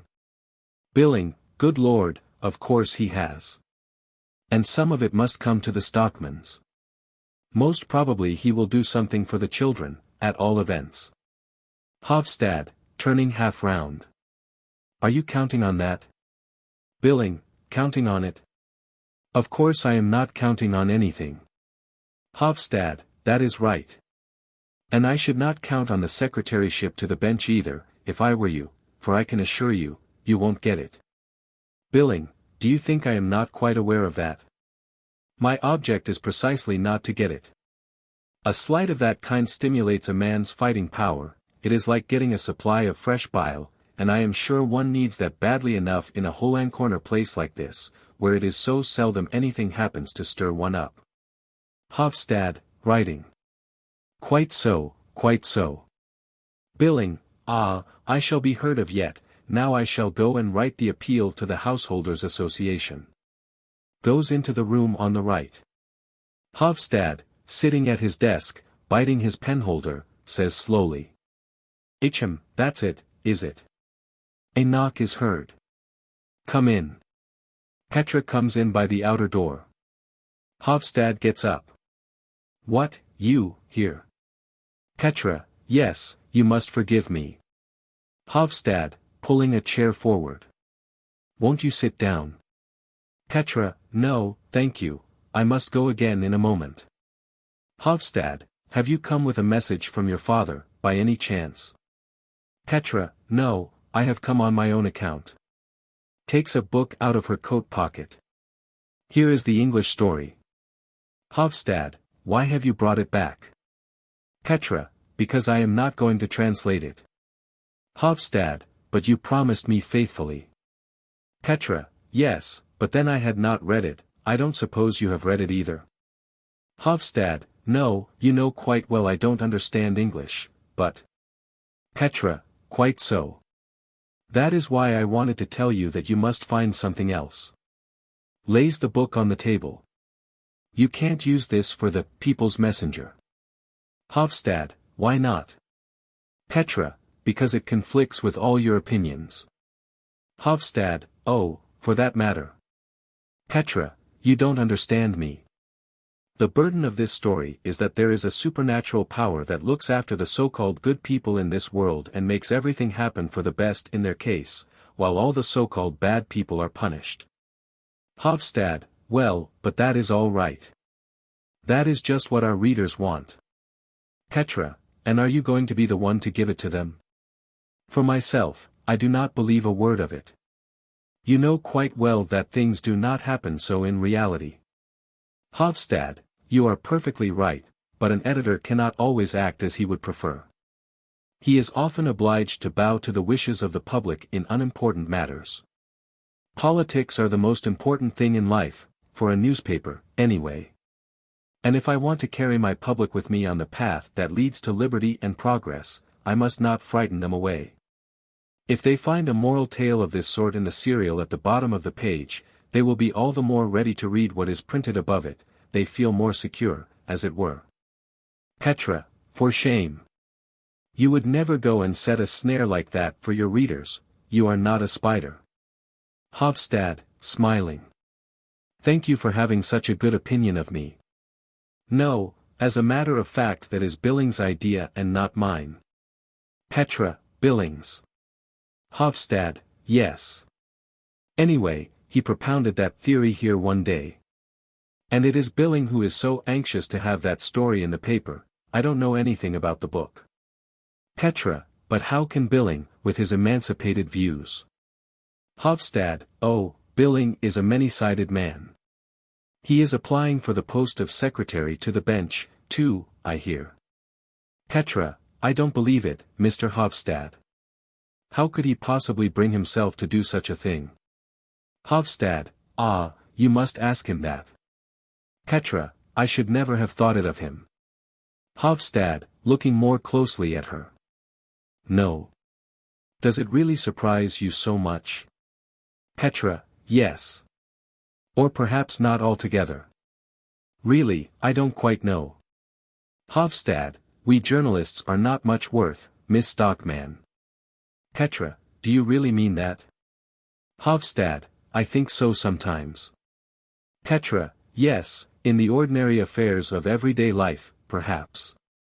I can understand that. But now, when you have taken a weighty matter in hand. Hovstad, this matter of your father's, you mean? Petra, exactly. It seems to me that now you must feel you are a man worth more than most. Hovstad, yes, today I do feel something of that sort. Petra, of course you do, don't you? It is a splendid vocation you have chosen, to smooth the way for the march of unappreciated truths, and new and courageous lines of thought. If it were nothing more than because you stand fearlessly in the open and take up the cause of an injured man. Hovstad, especially when that injured man is, ahem. I don't rightly know how to. Petra, when that man is so upright and so honest, you mean?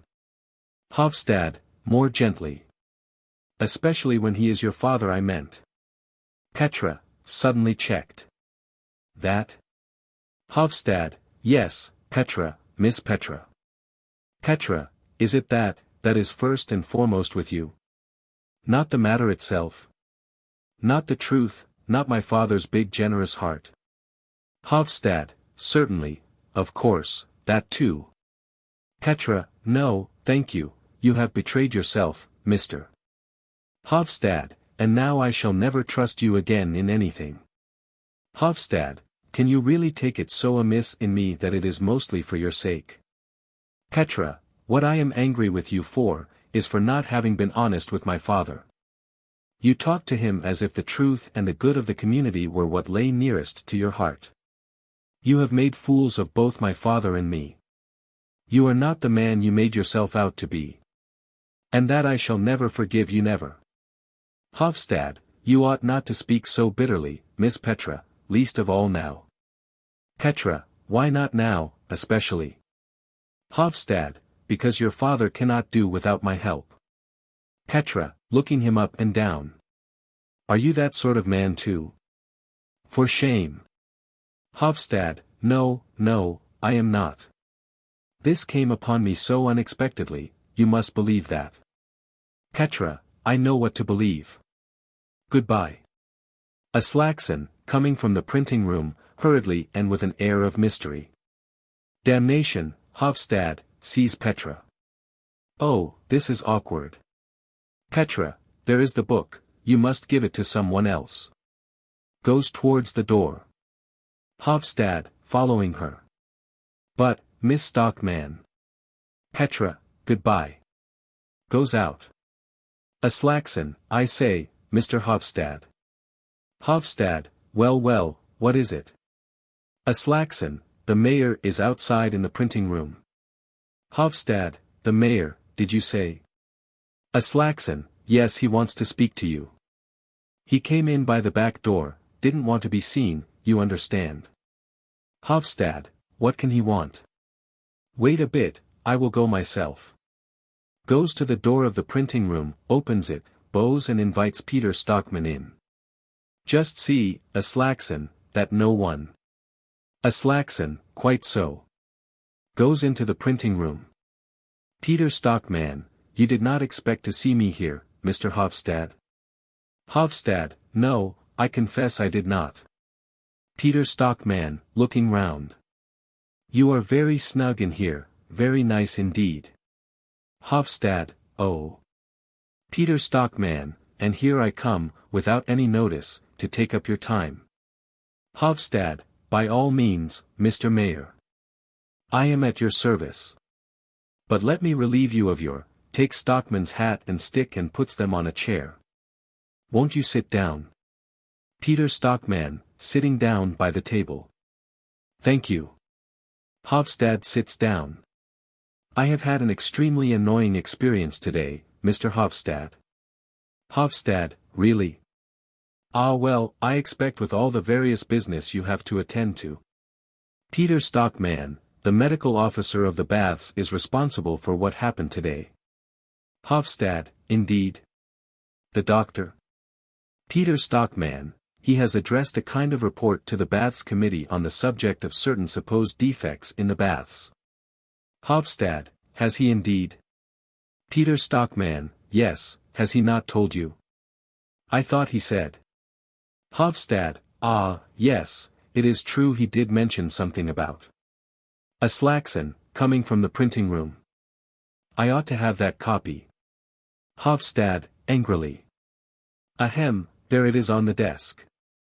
Aslaksen, taking it. Right. Peter Stockmann, but look there, that is the thing I was speaking of. Aslaksen, yes, that is the doctor's article, Mr. Mayor. Hovstad, oh, is that what you were speaking about? Peter Stockmann, yes, that is it. What do you think of it? Hovstad, oh, I am only a layman, and I have only taken a very cursory glance at it. Peter Stockmann, but you are going to print it? Hovstad, I cannot very well refuse a distinguished man. Aslaksen, I have nothing to do with editing the paper, Mr. Mayor. Peter Stockmann, I understand. Aslaksen, I merely print what is put into my hands. Peter Stockmann, quite so. Aslaksen, and so I must, moves off towards the printing room. Peter Stockmann, no, but wait a moment, Mr. Aslaksen. You will allow me, Mr. Hovstad? Hovstad, if you please, Mr. Mayor. Peter Stockmann, you are a discreet and thoughtful man, Mr. Aslaksen. Aslaksen, I am delighted to hear you think so, sir. Peter Stockmann, and a man of very considerable influence. Aslaksen, chiefly among the small tradesmen, sir. Peter Stockmann, the small taxpayers are the majority, here as everywhere else. Aslaksen, that is true. Peter Stockmann, and I have no doubt you know the general trend of opinion among them, don't you? Aslaksen, yes, I think I may say I do, Mr. Mayor. Peter Stockmann, yes. Well, since there is such a praiseworthy spirit of self-sacrifice among the less wealthy citizens of our town. Aslaksen, what? Hovstad, self-sacrifice. Peter Stockmann, it is pleasing evidence of a public-spirited feeling, extremely pleasing evidence. I might almost say I hardly expected it. But you have a closer knowledge of public opinion than I. Aslaksen, but, Mr. Mayor. Peter Stockmann, and indeed it is no small sacrifice that the town is going to make. Hovstad, the town. Aslaksen, but I don't understand. Is it the baths? Peter Stockmann, at a provisional estimate, the alterations that the medical officer asserts to be desirable will cost somewhere about £20,000. Aslaksen, that is a lot of money, but... Peter Stockmann, of course it will be necessary to raise a municipal loan. Hovstad, getting up. Surely you never mean that the town must pay? Aslaksen, do you mean that it must come out of the municipal funds, out of the ill-filled pockets of the small tradesmen? Peter Stockmann, well, my dear Mr. Aslaksen, where else is the money to come from? Aslaksen, the gentlemen who own the baths ought to provide that. Peter Stockmann, the proprietors of the baths are not in a position to incur any further expense. Aslaksen, is that absolutely certain, Mr. Mayor? Peter Stockmann, I have satisfied myself that it is so. If the town wants these very extensive alterations, it will have to pay for them. Aslaksen, but, damn it all, I beg your pardon, this is quite another matter, Mr. Hovstad. Hovstad, it is, indeed. Peter Stockmann, the most fatal part of it is that we shall be obliged to shut the baths for a couple of years. Hovstad, shut them? Shut them altogether. Aslaksen, for 2 years. Peter Stockmann, yes, the work will take as long as that, at least. Aslaksen, I'm damned if we will stand that, Mr. Mayor. What are we householders to live upon in the meantime? Peter Stockmann, unfortunately, that is an extremely difficult question to answer, Mr. Aslaksen. But what would you have us do? Do you suppose we shall have a single visitor in the town, if we go about proclaiming that our water is polluted, that we are living over a plague spot, that the entire town? Aslaksen, and the whole thing is merely imagination. Peter Stockmann, with the best will in the world, I have not been able to come to any other conclusion. Aslaksen, well then I must say it is absolutely unjustifiable of Dr. Stockmann, I beg your pardon, Mr. Mayor. Peter Stockmann, what you say is lamentably true, Mr. Aslaksen. My brother has unfortunately always been a headstrong man. Aslaksen, after this, do you mean to give him your support, Mr. Hovstad? Hovstad, can you suppose for a moment that I... Peter Stockmann, I have drawn up a short resume of the situation as it appears from a reasonable man's point of view. In it I have indicated how certain possible defects might suitably be remedied without outrunning the resources of the Baths Committee. Hovstad, have you got it with you, Mr. Mayor? Peter Stockmann, fumbling in his pocket. Yes, I brought it with me in case you should. Aslaksen, good Lord, there he is. Peter Stockmann, who? My brother. Hovstad, where? Where? Aslaksen, he has just gone through the printing room. Peter Stockmann, how unlucky. I don't want to meet him here, and I had still several things to speak to you about. Hovstad, pointing to the door on the right. Go in there for the present. Peter Stockmann, but... Hovstad, you will only find Billing in there. Aslaksen, quick, quick, Mr. Mayor, he is just coming. Peter Stockmann, yes, very well, but see that you get rid of him quickly. Goes out through the door on the right, which Aslaksen opens for him and shuts after him. Hovstad, pretend to be doing something, Aslaksen. Sits down and writes. Aslaksen begins foraging among a heap of newspapers that are lying on a chair. Dr. Stockmann, coming in from the printing room. Here I am again. Puts down his hat and stick. Hovstad, writing. Already, doctor. Hurry up with what we were speaking about, Aslaksen. We are very pressed for time today. Dr. Stockmann, to Aslaksen.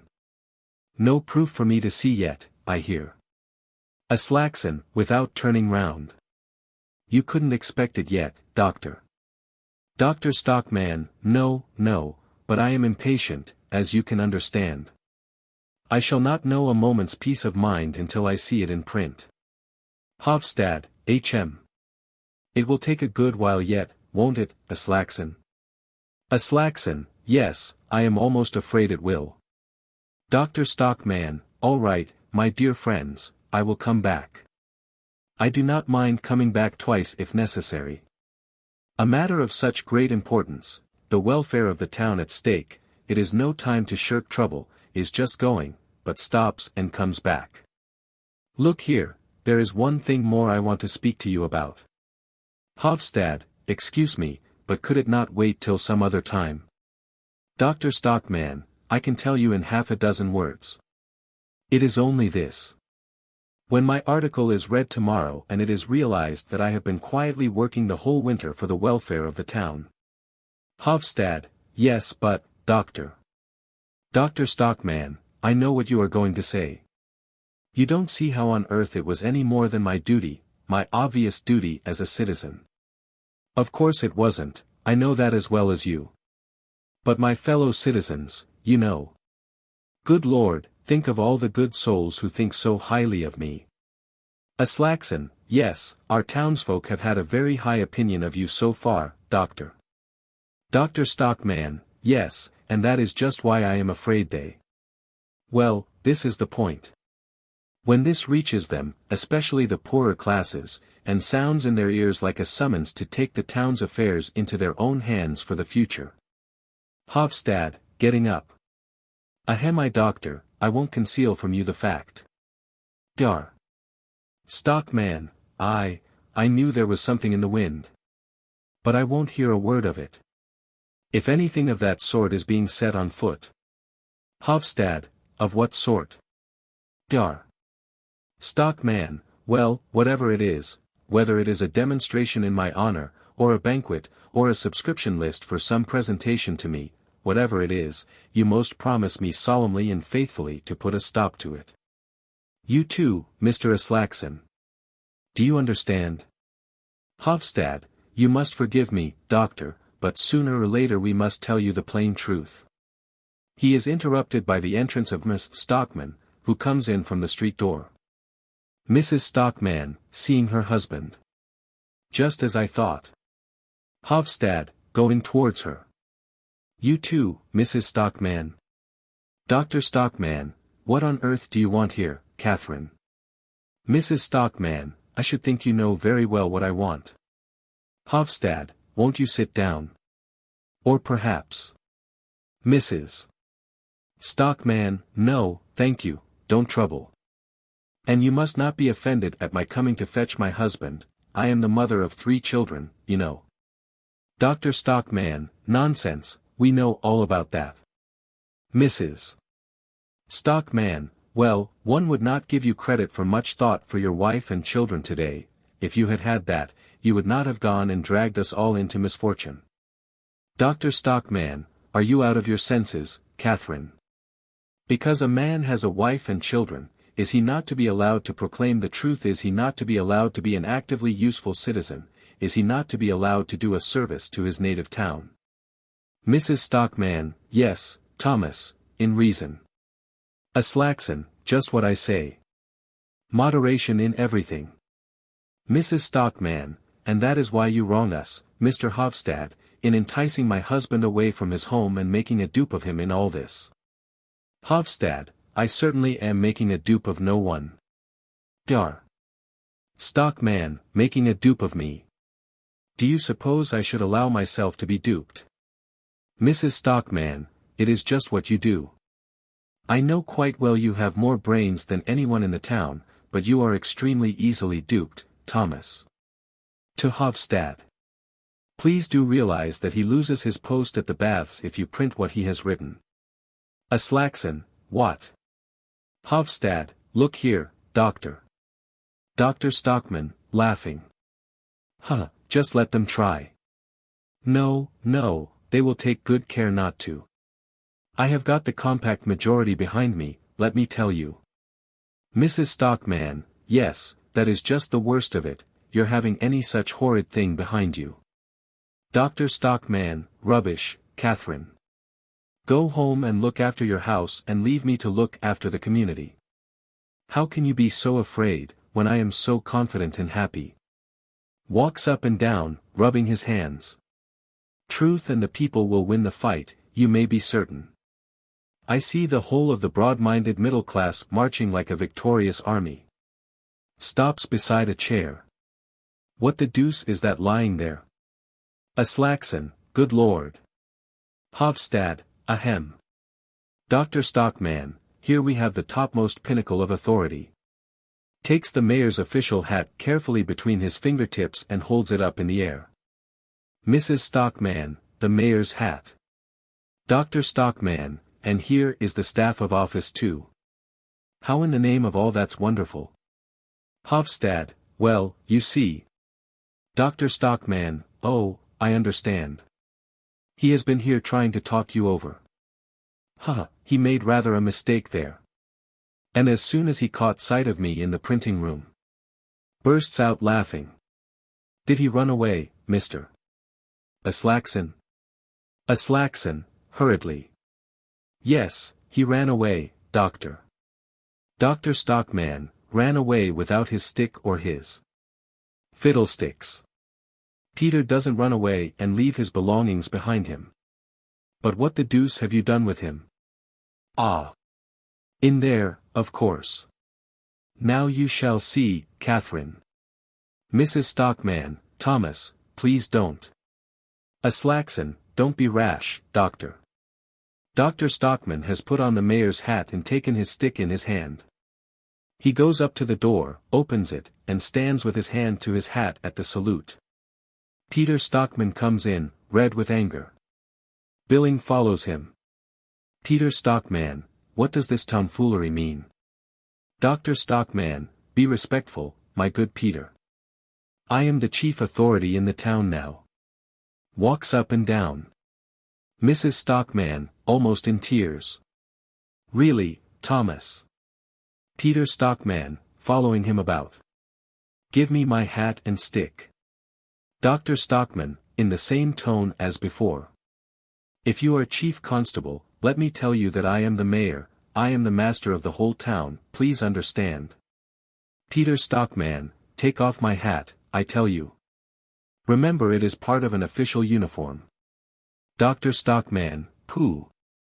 Do you think the newly awakened lion-hearted people are going to be frightened by an official hat? There is going to be a revolution in the town tomorrow, let me tell you. You thought you could turn me out. But now I shall turn you out of all your various offices. Do you think I cannot? Listen to me. I have triumphant social forces behind me. Hovstad and Billing will thunder in the People's Messenger, and Aslaksen will take the field at the head of the whole Householders' Association. Aslaksen, that I won't, Doctor. Dr. Stockmann, of course you will. Peter Stockmann, ah. May I ask then if Mr. Hovstad intends to join this agitation? Hovstad, no, Mr. Mayor. Aslaksen, no, Mr. Hovstad is not such a fool as to go and ruin his paper and himself for the sake of an imaginary grievance. Dr. Stockmann, looking round him. What does this mean? Hovstad, you have represented your case in a false light, Doctor, and therefore I am unable to give you my support. Billing, and after what the mayor was so kind as to tell me just now, Dr. Stockmann, a false light. Leave that part of it to me. Only print my article, I am quite capable of defending it. Hovstad, I am not going to print it. I cannot and will not and dare not print it. Dr. Stockmann, you dare not. What nonsense, you are the editor. And an editor controls his paper, I suppose. Aslaksen, no, it is the subscribers, Doctor. Peter Stockmann, fortunately, yes. Aslaksen, it is public opinion, the enlightened public, householders and people of that kind, they control the newspapers. Dr. Stockmann, composedly. And I have all these influences against me? Aslaksen, yes, you have. It would mean the absolute ruin of the community if your article were to appear. Dr. Stockmann, indeed. Peter Stockmann, my hat and stick, if you please. Dr. Stockmann takes off the hat and lays it on the table with the stick. Peter Stockmann takes them up. Your authority as mayor has come to an untimely end. Dar. Stockmann, we have not got to the end yet. To Hovstad. Then it is quite impossible for you to print my article in the People's Messenger. Hovstad, quite impossible, out of regard for your family as well. Mrs. Stockmann, you need not concern yourself about his family, thank you, Mr. Hovstad. Peter Stockmann, taking a paper from his pocket. It will be sufficient, for the guidance of the public, if this appears. It is an official statement. May I trouble you? Hovstad, taking the paper. Certainly, I will see that it is printed. Dr. Stockmann, but not mine. Do you imagine that you can silence me and stifle the truth? You will not find it so easy as you suppose. Mr.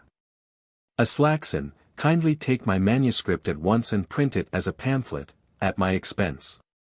I will have 400 copies, no, 500 or 600. Aslaksen, if you offered me its weight in gold, I could not lend my press for any such purpose, doctor. It would be flying in the face of public opinion. You will not get it printed anywhere in the town. Dr. Stockmann, then give it me back. Hovstad, giving him the MS. Here it is. Dr. Stockmann, taking his hat and stick. It shall be made public all the same. I will read it out at a mass meeting of the townspeople. All my fellow citizens shall hear the voice of truth. Peter Stockmann, you will not find any public body in the town that will give you the use of their hall for such a purpose.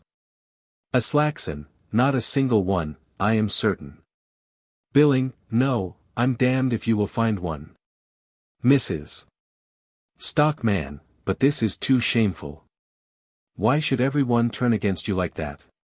Dr. Stockmann, angrily. I will tell you why. It is because all the men in this town are old women, like you. They all think of nothing but their families, and never of the community.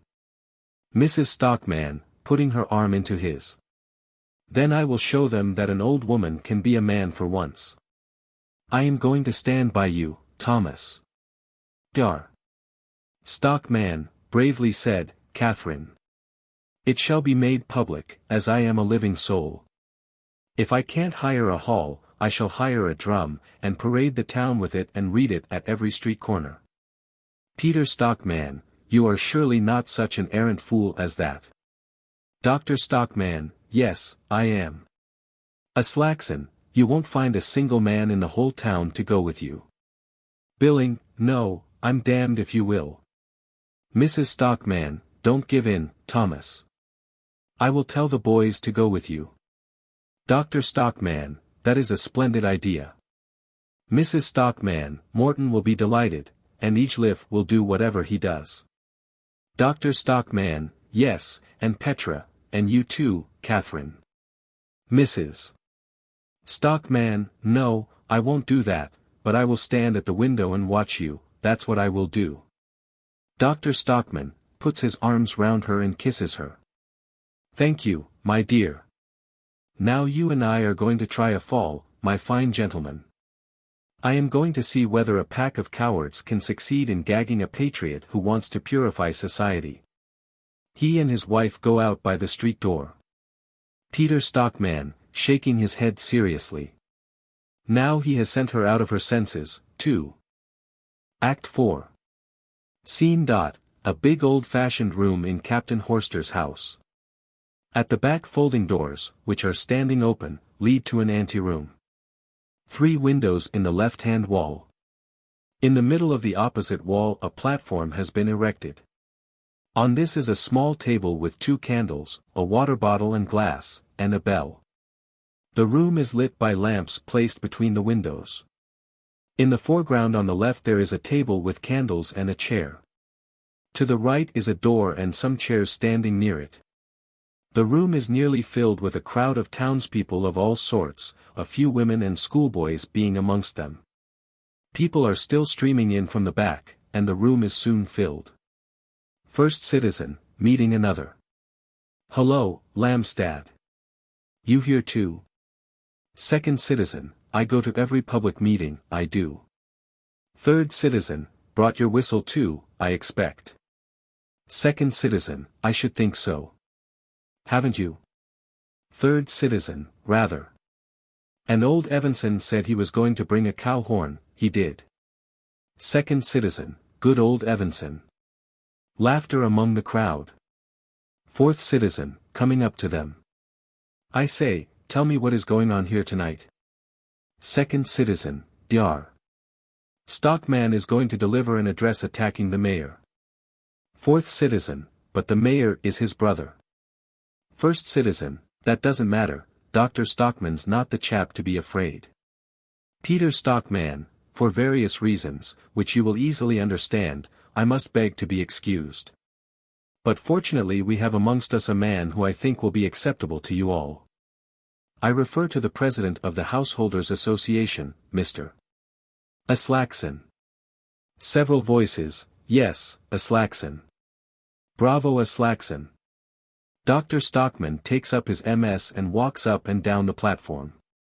Aslaksen, since my fellow citizens choose to entrust me with this duty, I cannot refuse. Loud applause. Aslaksen mounts the platform. Billing, writing, Mr. Aslaksen was elected with enthusiasm. Aslaksen, and now, as I am in this position, should like to say a few brief words. I am a quiet and peaceable man, who believes in discreet moderation, and, in moderate discretion. All my friends can bear witness to that. Several voices, that's right. That's right, Aslaksen. Aslaksen, I have learned in the school of life and experience that moderation is the most valuable virtue a citizen can possess. Peter Stockmann, here. Aslaksen, and moreover, that discretion and moderation are what enable a man to be of most service to the community. I would therefore suggest to our esteemed fellow citizen, who has called this meeting, that he should strive to keep strictly within the bounds of moderation. A man by the door, 3 cheers for the Moderation Society. A voice, shame. Several voices, sh.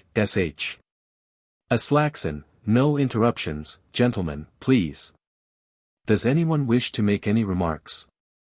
Peter Stockmann, Mr. Chairman. Aslaksen, the mayor will address the meeting.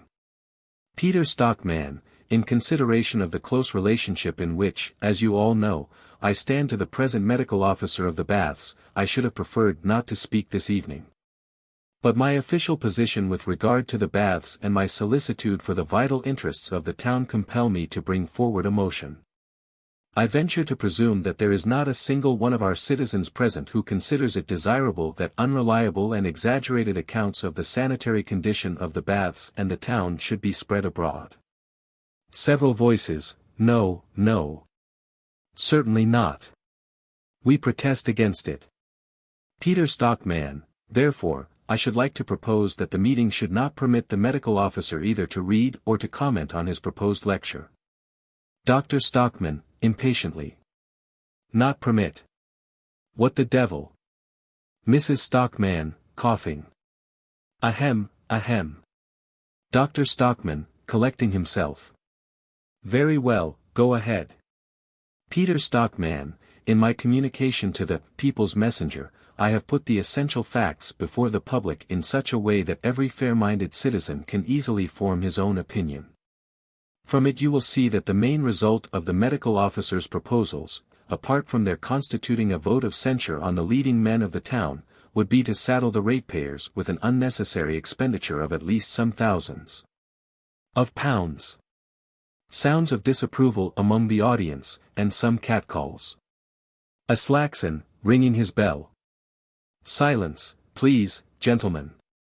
I beg to support the mayor's motion. I quite agree with him that there is something behind this agitation started by the doctor. He talks about the baths, but it is a revolution he is aiming at. He wants to get the administration of the town put into new hands. No one doubts the honesty of the doctor's intentions. No one will suggest that there can be any two opinions as to that. I myself am a believer in self-government for the people, provided it does not fall too heavily on the ratepayers. But that would be the case here, and that is why I will see Dr. Stockmann damned, I beg your pardon, before I go with him in the matter.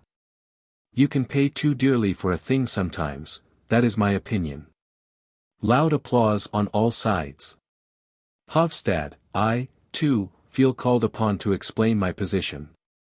Dr. Stockmann's agitation appeared to be gaining a certain amount of sympathy at first, so I supported it as impartially as I could. But presently we had reason to suspect that we had allowed ourselves to be misled by misrepresentation of the state of affairs. Dr. Stockmann, misrepresentation. Hovstad, well, let us say a not entirely trustworthy representation.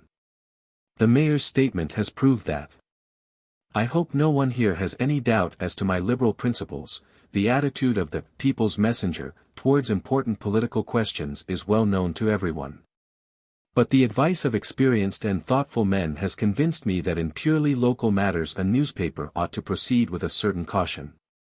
Aslaksen, I entirely agree with the speaker. Hovstad, and, in the matter before us, it is now an undoubted fact that Dr. Stockmann has public opinion against him. Now, what is an editor's first and most obvious duty, gentlemen? Is it not to work in harmony with his readers? Has he not received a sort of tacit mandate to work persistently and assiduously for the welfare of those whose opinions he represents?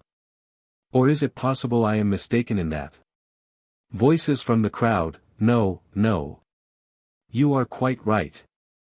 Hovstad, it has cost me a severe struggle to break with a man in whose house I have been lately a frequent guest, a man who till today has been able to pride himself on the undivided goodwill of his fellow citizens, a man whose only, or at all events whose essential, failing is that he is swayed by his heart rather than his head.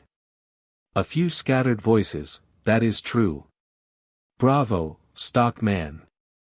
Hovstad, but my duty to the community obliged me to break with him. And there is another consideration that impels me to oppose him, and, as far as possible, to arrest him on the perilous course he has adopted, that is, consideration for his family.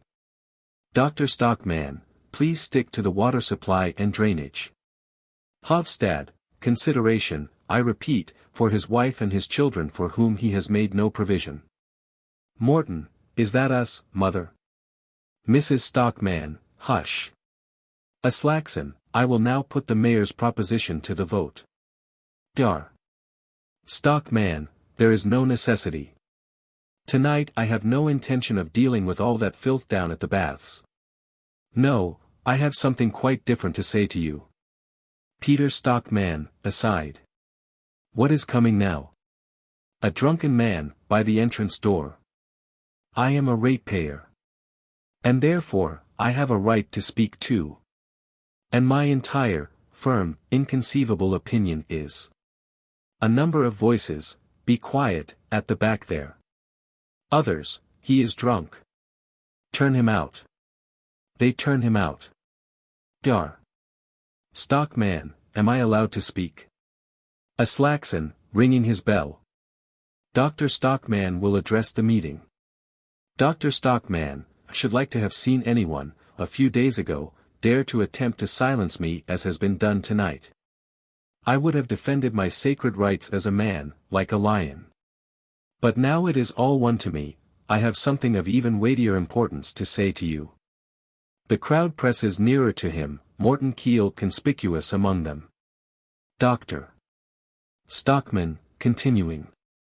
I have thought and pondered a great deal, these last few days, pondered over such a variety of things that in the end my head seemed too full to hold them. Peter Stockmann, with a cough. Ahem. Dar. Stockmann, but I got them clear in my mind at last, and then I saw the whole situation lucidly. And that is why I am standing here tonight. I have a great revelation to make to you, my fellow citizens. I will impart to you a discovery of a far wider scope than the trifling matter that our water supply is poisoned and our medicinal baths are standing on pestiferous soil. A number of voices, shouting. Don't talk about the baths. We won't hear you. None of that. Dar. Stockmann, I have already told you that what I want to speak about is the great discovery I have made lately, the discovery that all the sources of our moral life are poisoned and that the whole fabric of our civic community is founded on the pestiferous soil of falsehood. Voices of disconcerted citizens, what is that he says? Peter Stockmann, such an insinuation. Aslaksen, with his hand on his bell. I call upon the speaker to moderate his language. Dar. Stockmann, I have always loved my native town as a man only can love the home of his youthful days. I was not old when I went away from here, an exile, longing and memories cast as it were an additional halo over both the town and its inhabitants. Some clapping and applause. And there I stayed, for many years, in a horrible hole far away up north. When I came into contact with some of the people that lived scattered about among the rocks, I often thought it would have been more service to the poor half-starved creatures if a veterinary doctor had been sent up there, instead of a man like me. Murmurs among the crowd. Billing, laying down his pen. I'm damned if I have ever heard. Hovstad, it is an insult to a respectable population. Dr. Stockmann, wait a bit. I do not think anyone will charge me with having forgotten my native town up there. I was like one of the eiderducks brooding on its nest, and what I hatched was the plans for these baths. Applause and protests. And then when fate at last decreed for me the great happiness of coming home again, I assure you, gentlemen, I thought I had nothing more in the world to wish for. Or rather, there was one thing I wished for, eagerly, untiringly, ardently, and that was to be able to be of service to my native town and the good of the community. Peter Stockmann, looking at the ceiling. You chose a strange way of doing it, ahem. Dr. Stockmann, and so, with my eyes blinded to the real facts, I reveled in happiness. But yesterday morning, no, to be precise, it was yesterday afternoon, the eyes of my mind were opened wide, and the first thing I realized was the colossal stupidity of the authorities. Uproar, shouts and laughter, mess. Stockmann coughs persistently. Peter Stockmann, Mr. Chairman. Aslaksen, ringing his bell. By virtue of my authority. Dr. Stockmann, it is a petty thing to catch me up on a word, Mr. Aslaksen. What I mean is only that I got scent of the unbelievable piggishness our leading men had been responsible for down at the baths. I can't stand leading men at any price, I have had enough of such people in my time. They are like billy goats on a young plantation, they do mischief everywhere. They stand in a free man's way, whichever way he turns, and what I should like best would be to see them exterminated like any other vermin. Uproar.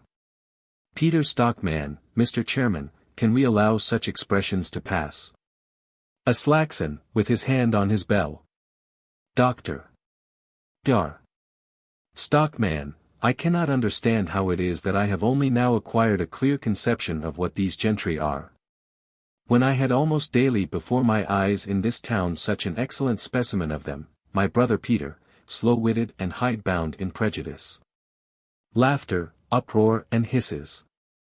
Stockmann sits coughing assiduously. Aslaksen rings his bell violently. The drunken man, who has got in again. Is it me he is talking about? My name's Peterson, all right, but devil take me if I.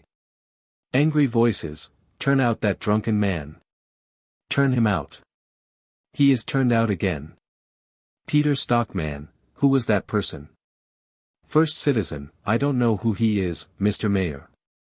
Second citizen, he doesn't belong here.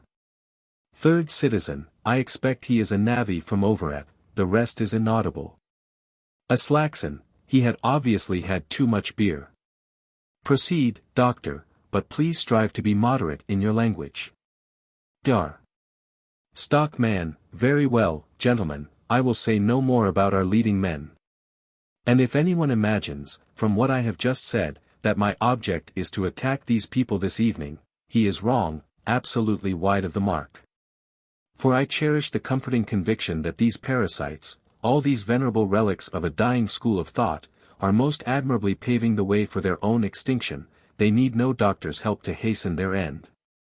Nor is it folk of that kind who constitute the most pressing danger to the community. It is not they who are most instrumental in poisoning the sources of our moral life and infecting the ground on which we stand. It is not they who are the most dangerous enemies of truth and freedom amongst us. Shouts from all sides, who then? Who is it? Name. Name. Dr. Stockmann, you may depend upon it, I shall name them. That is precisely the great discovery I made yesterday. Raises his voice. The most dangerous enemy of truth and freedom amongst us is the compact majority, yes, the damned compact liberal majority, that is it. Now you know. Tremendous uproar. Most of the crowd are shouting, stamping and hissing. Some of the older men among them exchange stolen glances and seem to be enjoying themselves. Stockmann gets up, looking anxious. Each Liff and Morten advance threateningly upon some schoolboys who are playing pranks. Aslaksen rings his bell and begs for silence. Hovstad and Billing both talk at once, but are inaudible. At last quiet is restored. Aslaksen, as chairman, I call upon the speaker to withdraw the ill-considered expressions he has just used. Dr. Stockmann, never, Mr. Aslaksen. It is the majority in our community that denies me my freedom and seeks to prevent my speaking the truth. Hovstad, the majority always has right on its side. Billing, and truth too, by God. Dr. Stockmann, the majority never has right on its side. Never, I say. That is one of these social lies against which an independent, intelligent man must wage war. Who is it that constitute the majority of the population in a country? Is it the clever folk, or the stupid? I don't imagine you will dispute the fact that at present the stupid people are in an absolutely overwhelming majority all the world over. But, good Lord! You can never pretend that it is right that the stupid folk should govern the clever ones. Uproar and cries. Oh, yes, you can shout me down, I know. But you cannot answer me. The majority has might on its side, unfortunately, but right it has not. I am in the right, I and a few other scattered individuals. The minority is always in the right. Renewed uproar. Hovstad, aha, so Dr. Stockmann has become an aristocrat since the day before yesterday. Dar. Stockmann, I have already said that I don't intend to waste a word on the puny, narrow-chested, short-winded crew whom we are leaving astern. Pulsating life no longer concerns itself with them. I am thinking of the few, the scattered few amongst us, who have absorbed new and vigorous truths. Such men stand, as it were, at the outposts, so far ahead that the compact majority has not yet been able to come up with them. And there they are fighting for truths that are too newly born into the world of consciousness to have any considerable number of people on their side as yet.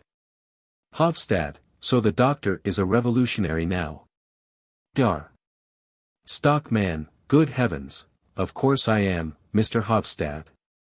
I propose to raise a revolution against the lie that the majority has the monopoly of the truth. What sort of truths are they that the majority usually supports? They are truths that are of such advanced age that they are beginning to break up. And if a truth is as old as that, it is also in a fair way to become a lie, gentlemen. Laughter and mocking cries. Yes, believe me or not, as you like. But truths are by no means as long-lived at Methuselah, as some folk imagine. A normally constituted truth lives, let us say, as a rule 17 or 18, or at most 20 years, seldom longer. But truths as aged as that are always worn frightfully thin, and nevertheless it is only then that the majority recognizes them and recommends them to the community as wholesome moral nourishment. There is no great nutritive value in that sort of fare, I can assure you, and, as a doctor, I ought to know. These majority truths are like last year's cured meat, like rancid, tainted ham. And they are the origin of the moral scurvy that is rampant in our communities. Aslaksen, it appears to me that the speaker is wandering a long way from his subject. Peter Stockmann, I quite agree with the chairman. Dar. Stockmann, have you gone clean out of your senses, Peter? I am sticking as closely to my subject as I can. For my subject is precisely this, that it is the masses, the majority, this infernal compact majority, that poisons the sources of our moral life and infects the ground we stand on. Hovstad, and all this because the great, broad-minded majority of the people is prudent enough to show deference only to well-ascertained and well-approved truths. Dr. Stockmann, ah, my good Mr. Hovstad, don't talk nonsense about well-ascertained truths. The truths of which the masses now approve are the very truths that the fighters at the outposts held to in the days of our grandfathers. We fighters at the outposts nowadays no longer approve of them, and I do not believe there is any other well-ascertained truth except this, that no community can live a healthy life if it is nourished only on such old marrowless truths. Hovstad, but, instead of standing there using vague generalities, it would be interesting if you would tell us what these old marrowless truths are, that we are nourished on. Applause from many quarters. Dar. Stockmann, oh, I could give you a whole string of such abominations, but to begin with I will confine myself to one well-approved truth, which at bottom is a foul lie, but upon which nevertheless Mr. Hovstad and the People's Messenger, and all the Messenger's supporters are nourished. Hovstad, and that is? Dar. Stockmann, that is, the doctrine you have inherited from your forefathers and proclaim thoughtlessly far and wide, the doctrine that the public, the crowd, the masses, are the essential part of the population, that they constitute the people, that the common folk, the ignorant and incomplete element in the community, have the same right to pronounce judgment and to approve, to direct and to govern, as the isolated, intellectually superior personalities in it. Billing, well, damn me if ever I. Hovstad, at the same time, shouting out. Fellow citizens, take good note of that. A number of voices, angrily. Oh ho, we are not the people. Only the superior folk are to govern, are they? A workman, turn the fellow out for talking such rubbish. Another, out with him. Another, calling out. Blow your horn, Evanson. A horn is blown loudly, amidst hisses and an angry uproar. Doctor. Stockman, when the noise has somewhat abated. Be reasonable. Can't you stand hearing the voice of truth for once? I don't in the least expect you to agree with me all at once, but I must say I did expect Mr. Hovstad to admit I was right, when he had recovered his composure a little. He claims to be a freethinker. Voices, in murmurs of astonishment. Freethinker, did he say? Is Hovstad a freethinker? Hovstad, shouting. Prove it, Dr. Stockmann. When have I said so in print? Dr. Stockmann, reflecting. No, confound it, you are right, you have never had the courage to. Well, I won't put you in a hole, Mr. Hovstad. Let us say it is I that am the freethinker, then. I am going to prove to you, scientifically, that the People's Messenger leads you by the nose in a shameful manner when it tells you that the common people, the crowd, the masses, are the real essence of the people. That is only a newspaper lie, I tell you. The common people are nothing more than the raw material of which a people is made. Groans, laughter and uproar. Well, isn't that the case? Isn't there an enormous difference between a well-bred and an ill-bred strain of animals?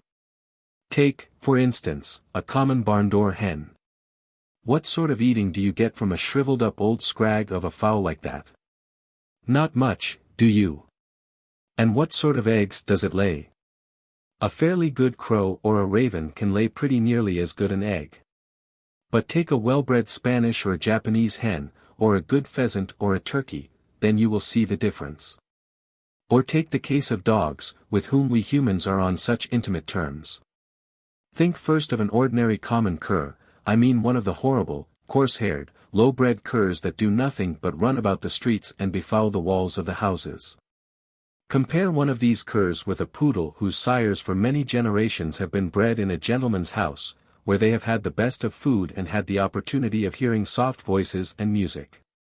Do you not think that the poodle's brain is developed to quite a different degree from that of the cur? Of course it is. It is puppies of well-bred poodles like that showmen train to do incredibly clever tricks, things that a common cur could never learn to do even if it stood on its head. Uproar and mocking cries. A citizen calls out. Are you going to make out we are dogs, now? Another citizen, we are not animals, doctor. Dr. Stockmann, yes but, bless my soul, we are, my friend. It is true we are the finest animals anyone could wish for. But, even among us, exceptionally fine animals are rare. There is a tremendous difference between poodlemen and curmen. And the amusing part of it is, that Mr. Hovstad quite agrees with me as long as it is a question of four-footed animals. Hovstad, yes, it is true enough as far as they are concerned. Dr. Stockmann, very well. But as soon as I extend the principle and apply it to two-legged animals, Mr. Hovstad stops short. He no longer dares to think independently, or to pursue his ideas to their logical conclusion. So, he turns the whole theory upside down and proclaims in the People's Messenger, that it is the barn-door hens and street curs that are the finest specimens in the menagerie. But that is always the way, as long as a man retains the traces of common origin and has not worked his way up to intellectual distinction. Hovstad, I lay no claim to any sort of distinction, I am the son of humble countryfolk, and I am proud that the stock I come from is rooted deep among the common people he insults. Voices, bravo, Hovstad. Bravo. Bravo. Dar. Stockman, the kind of common people I mean are not only to be found low down in the social scale, they crawl and swarm all around us, even in the highest social positions. You have only to look at your own fine, distinguished mayor. My brother Peter is every bit as plebeian as anyone that walks in two shoes, laughter and hisses. Peter Stockmann, I protest against personal allusions of this kind. Dr. Stockmann, imperturbably. And that, not because he is like myself, descended from some old rascal of a pirate from Pomerania or thereabouts, because that is who we are descended from. Peter Stockmann, an absurd legend. I deny it. Dar. Stockmann, but because he thinks what his superiors think, and holds the same opinions as they, people who do that are, intellectually speaking, common people. And, that is why my magnificent brother Peter is in reality so very far from any distinction, and consequently also so far from being liberal-minded. Peter Stockmann, Mr. Chairman. Hovstad, so it is only the distinguished men that are liberal-minded in this country? We are learning something quite new. Laughter. Dr. Stockmann, yes, that is part of my new discovery too. And another part of it is that broad-mindedness is almost precisely the same thing as morality. That is why I maintain that it is absolutely inexcusable in the People's Messenger, to proclaim, day in and day out, the false doctrine that it is the masses, the crowd, the compact majority, that have the monopoly of broad-mindedness and morality, and that vice and corruption and every kind of intellectual depravity are the result of culture. Just as all the filth that is draining into our baths is the result of the tanneries up at Melidal. Uproar and interruptions. Dr. Stockmann is undisturbed, and goes on, carried away by his ardor, with a smile. And yet this same People's Messenger can go on preaching that the masses ought to be elevated to higher conditions of life. But, bless my soul, if the Messenger's teaching is to be depended upon, this very raising up the masses would mean nothing more or less than setting them straightway upon the paths of depravity. Happily the theory that culture demoralizes is only an old falsehood that our forefathers believed in and we have inherited. No, it is ignorance, poverty, ugly conditions of life, that do the devil's work. In a house which does not get aired and swept every day, my wife Catherine maintains that the floor ought to be scrubbed as well, but that is a debatable question. In such a house, let me tell you, people will lose within 2 or 3 years the power of thinking or acting in a moral manner. Lack of oxygen weakens the conscience. And there must be a plentiful lack of oxygen in very many houses in this town, I should think. Judging from the fact that the whole compact majority can be unconscientious enough to wish to build the town's prosperity on a quagmire of falsehood and deceit. Aslaksen, we cannot allow such a grave accusation to be flung at a citizen community. A citizen, I move that the chairman direct the speaker to sit down. Voices, angrily. Here, here. Quite right. Make him sit down. Doctor. Stockman, losing his self-control. Then I will go and shout the truth at every street corner. I will write it in other towns' newspapers. The whole country shall know what is going on here. Hovstad, it almost seems as if Dr. Stockman's intention were to ruin the town. Dr. Stockman, yes, my native town is so dear to me that I would rather ruin it than see it flourishing upon a lie. Aslaksen, this is really serious. Uproar and catcalls amiss. Stockman coughs, but to no purpose, her husband does not listen to her any longer. Hovstad, shouting above the din. A man must be a public enemy to wish to ruin a whole community. Dr. Stockman, with growing fervor. What does the destruction of a community matter, if it lives on lies? It ought to be razed to the ground. I tell you, all who live by lies ought to be exterminated like vermin. You will end by infecting the whole country. You will bring about such a state of things that the whole country will deserve to be ruined. And if things come to that pass, I shall say from the bottom of my heart, let the whole country perish, let all these people be exterminated. Voices from the crowd, that is talking like an out-and-out enemy of the people. Billing, there sounded the voice of the people, by all that's holy. The whole crowd, shouting yes, yes. He is an enemy of the people. He hates his country. He hates his own people. Aslaksen, both as a citizen and as an individual, I am profoundly disturbed by what we have had to listen to. Dr. Stockman has shown himself in a light I should never have dreamed of.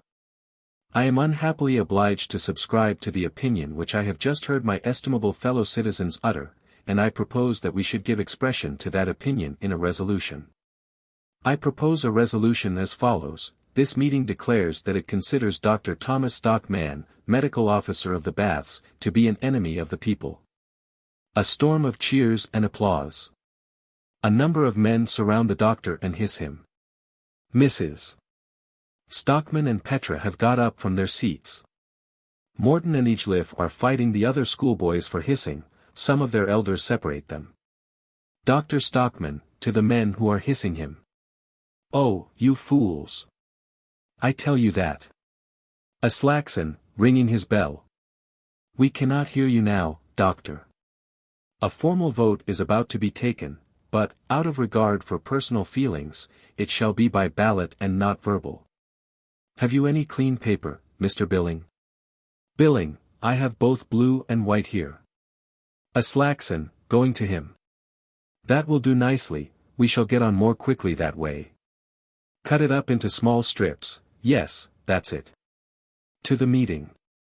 Blue means no, white means yes. I will come round myself and collect votes. Peter Stockman leaves the hall. Aslaksen and one or two others go round the room with the slips of paper in their hats. First citizen, to Hovstad. I say, what has come to the doctor? What are we to think of it? Hovstad, oh, you know how headstrong he is. Second citizen, to Billing. Billing, you go to their house, have you ever noticed if the fellow drinks? Billing, well, I'm hanged if I know what to say. There are always spirits on the table when you go. Third citizen, I rather think he goes quite off his head sometimes. First citizen, I wonder if there is any madness in his family. Billing, I shouldn't wonder if there were. Fourth citizen, no, it is nothing more than sheer malice, he wants to get even with somebody for something or other. Billing, well, certainly he suggested a rise in his salary on one occasion lately, and did not get it. The citizens, together. Ah! Then it is easy to understand how it is. The drunken man, who has got among the audience again. I want a blue one, I do. And I want a white one too. Voices, it's that drunken chap again. Turn him out. Morten Kiil, going up to Dr. Stockman. Well, Stockman, do you see what these monkey tricks of yours lead to? Dr. Stockman, I have done my duty. Morten Kiil, what was that you said about the tanneries at Melittle? Dr. Stockmann, you heard well enough. I said they were the source of all the filth.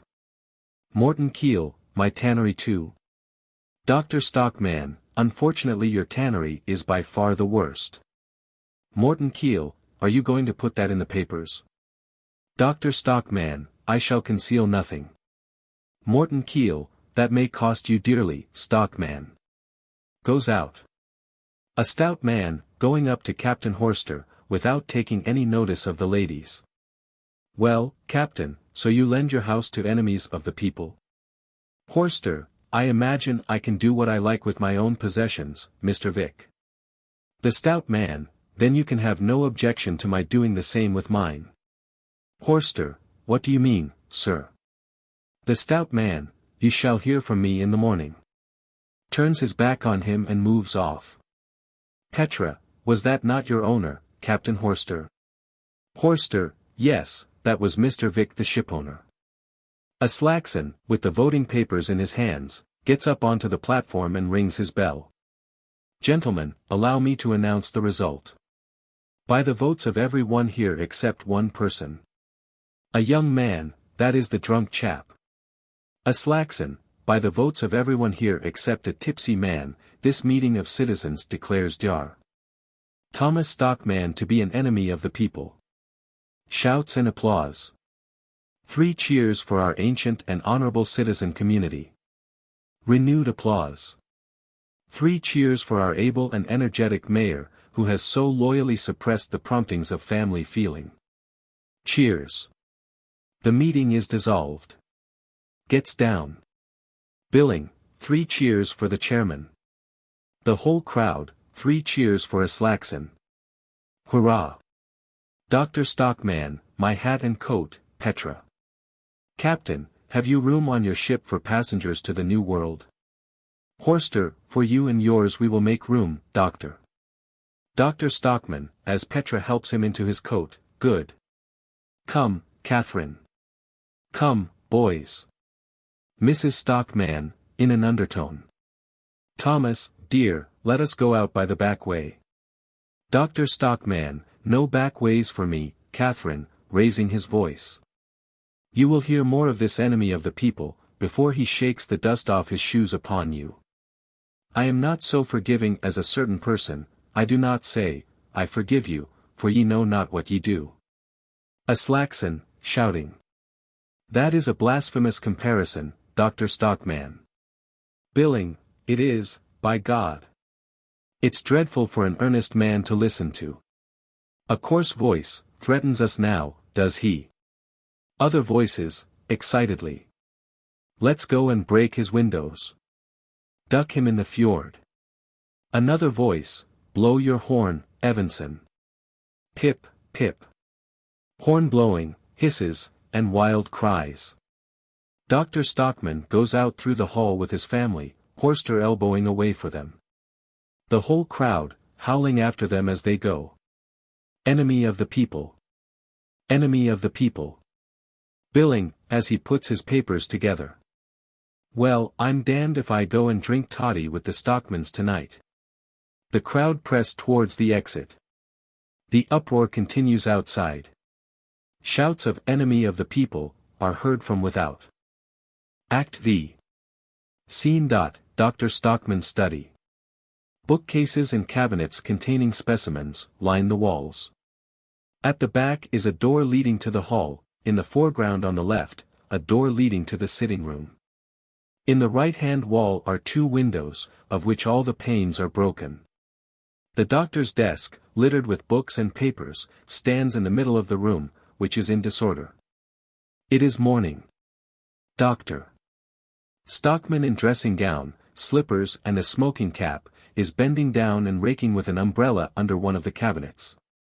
After a little while he rakes out a stone. Dr. Stockmann, calling through the open sitting-room door. Catherine, I have found another one. Mrs. Stockmann, from the sitting-room. Oh, you will find a lot more yet, I expect. Dr. Stockmann, adding the stone to a heap of others on the table. I shall treasure these stones as relics.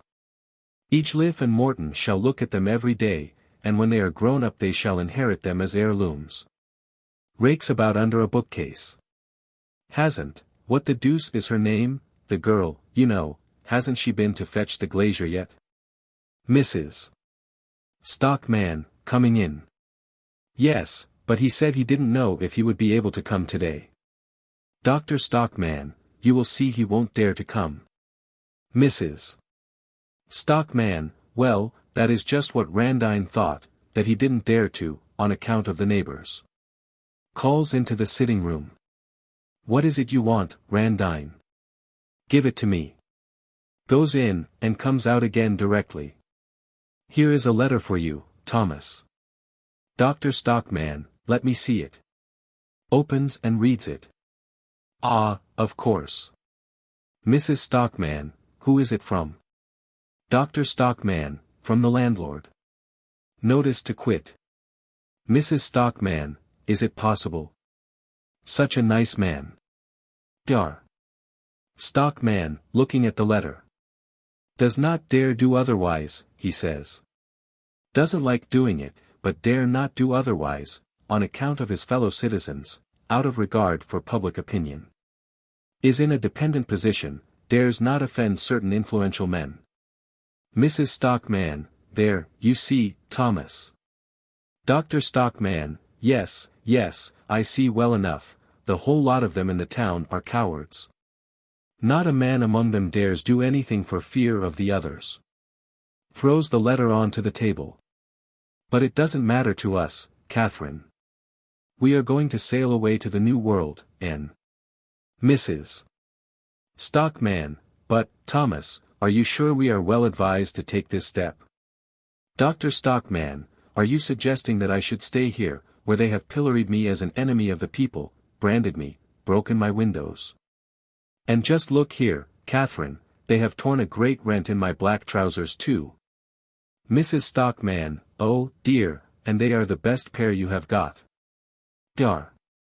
Stockmann, you should never wear your best trousers when you go out to fight for freedom and truth. It is not that I care so much about the trousers, you know, you can always sew them up again for me. But that the common herd should dare to make this attack on me, as if they were my equals, that is what I cannot, for the life of me, swallow. Mrs. Stockmann, there is no doubt they have behaved very ill toward you, Thomas. But is that sufficient reason for our leaving our native country for good and all? Dr. Stockmann, if we went to another town, do you suppose we should not find the common people just as insolent as they are here? Depend upon it, there is not much to choose between them. Oh, well, let the curs snap, that is not the worst part of it. The worst is that, from one end of this country to the other, every man is the slave of his party. Although, as far as that goes, I dare say it is not much better in the free West either, the compact majority, and liberal public opinion, and all that infernal old bag of tricks are probably rampant there too. But their things are done on a larger scale, you see. They may kill you, but they won't put you to death by slow torture. They don't squeeze a free man's soul in a vice, as they do here. And, if need be, one can live in solitude. Walks up and down. If only I knew where there was a virgin forest or a small South Sea island for sale, cheap. Mrs. Stockmann, but think of the boys, Thomas. Dr. Stockmann, standing still. What a strange woman you are, Catherine. Would you prefer to have the boys grow up in a society like this? You saw for yourself last night that half the population are out of their minds. And if the other half have not lost their senses, it is because they are mere brutes, with no sense to lose. Mrs. Stockmann, but, Thomas dear, the imprudent things you said had something to do with it, you know. Dar. Stockmann, well, isn't what I said perfectly true?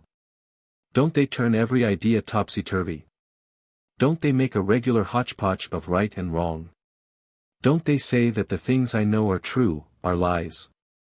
The craziest part of it all is the fact of these liberals, men of full age, going about in crowds imagining that they are the broad-minded party. Did you ever hear anything like it, Catherine? Mrs. Stockmann, yes, yes, it's mad enough of them, certainly, but, Petra comes in from the silting room. Back from school already? Petra, yes. I have been given notice of dismissal. Mrs. Stockmann, dismissal. Dr. Stockmann, you too. Petra, Mrs. Busk gave me my notice, so I thought it was best to go at once. Dr. Stockmann, you were perfectly right, too. Mrs. Stockmann, who would have thought Mrs. Busk was a woman like that? Petra, Mrs. Busk isn't a bit like that, mother. I saw quite plainly how it hurt her to do it. But she didn't dare do otherwise, she said, and so I got my notice. Dr. Stockmann, laughing and rubbing his hands. She didn't dare do otherwise, either. It's delicious. Mrs. Stockmann, well, after the dreadful scenes last night. Petra, it was not only that. Just listen to this, father. Dr. Stockmann, well. Petra, Mrs. Busk showed me no less than 3 letters she received this morning. Dr. Stockmann, anonymous, I suppose. Petra, yes. Dr. Stockmann, yes, because they didn't dare to risk signing their names, Catherine. Petra, and 2 of them were to the effect that a man, who has been our guest here, was declaring last night at the club that my views on various subjects are extremely emancipated. Dr. Stockmann, you did not deny that, I hope. Petra, no, you know I wouldn't. Mrs. Busk's own views are tolerably emancipated, when we are alone together, but now that this report about me is being spread, she dare not keep me on any longer. Mrs. Stockmann, and someone who had been a guest of ours. That shows you the return you get for your hospitality, Thomas. Dr. Stockmann, we won't live in such a disgusting hole any longer. Pack up as quickly as you can, Catherine. The sooner we can get away, the better. Mrs. Stockmann, be quiet, I think I hear someone in the hall. See who it is, Petra. Petra, opening the door. Oh, it's you, Captain Hovstad. Do come in. Hovstad, coming in. Good morning. I thought I would just come in and see how you were. Dr. Stockmann, shaking his hand. Thanks, that is really kind of you. Mrs. Stockmann, and thank you, too, for helping us through the crowd, Captain Hovstad. Petra, how did you manage to get home again? Hovstad, oh, somehow or other. I am fairly strong, and there is more sound than fury about these folk. Dr. Stockmann, yes, isn't their swinish cowardice astonishing? Look here, I will show you something. There are all the stones they have thrown through my windows. Just look at them. I'm hanged if there are more than 2 decently large bits of hard stone in the whole heap. The rest are nothing but gravel, wretched little things. And yet they stood out there bawling and swearing that they would do me some violence, but as for doing anything, you don't see much of that in this town. Hovstad, just as well for you this time, Doctor. Dr. Stockmann, true enough. But it makes one angry all the same. Because if someday it should be a question of a national fight in real earnest, you will see that public opinion will be in favor of taking to one's heels, and the compact majority will turn tail like a flock of sheep, Captain Hovstad. That is what is so mournful to think of, it gives me so much concern, that. No, devil take it, it is ridiculous to care about it. They have called me an enemy of the people, so an enemy of the people let me be. Mrs. Stockmann, you will never be that, Thomas. Dr. Stockmann, don't swear to that, Catherine. To be called an ugly name may have the same effect as a pin scratch in the lung. And that hateful name, I can't get quit of it. It is sticking here in the pit of my stomach, eating into me like a corrosive acid. And no magnesia will remove it. Petra, bah, you should only laugh at them, father. Hovstad, they will change their minds some day, doctor. Mrs. Stockmann, yes, Thomas, as sure as you are standing here. Dr. Stockmann, perhaps, when it is too late. Much good may it do them. They may wallow in their filth then and rue the day when they drove a patriot into exile. When do you sail, Captain Horster? Horster, HM, that was just what I had come to speak about. Dr. Stockmann, why, has anything gone wrong with the ship? Horster, no, but what has happened is that I am not to sail in it. Petra, do you mean that you have been dismissed from your command? Horster, smiling. Yes, that's just it. Petra, you too. Mrs. Stockmann, there, you see, Thomas. Dr. Stockmann, and that for the truth's sake. Oh, if I had thought such a thing possible. Horster, you mustn't take it to heart, I shall be sure to find a job with some shipowner or other, elsewhere. Dar. Stockmann, and that is this man Vic, a wealthy man, independent of everyone and everything. Shame on him. Horster, he is quite an excellent fellow otherwise, he told me himself he would willingly have kept me on, if only he had dared. Dar. Stockmann, but he didn't dare. No, of course not. Horster, it is not such an easy matter, he said, for a party man. Dr. Stockmann, the worthy man spoke the truth. A party is like a sausage machine. It mashes up all sorts of heads together into the same mincemeat, fatheads and blockheads, all in one mash. Mrs. Stockmann, come, come, Thomas dear. Petra, to Horster. If only you had not come home with us, things might not have come to this pass. Horster, I do not regret it. Petra, holding out her hand to him. Thank you for that. Horster, to Dr. Stockmann. And so what I came to say was that if you are determined to go away, I have thought of another plan.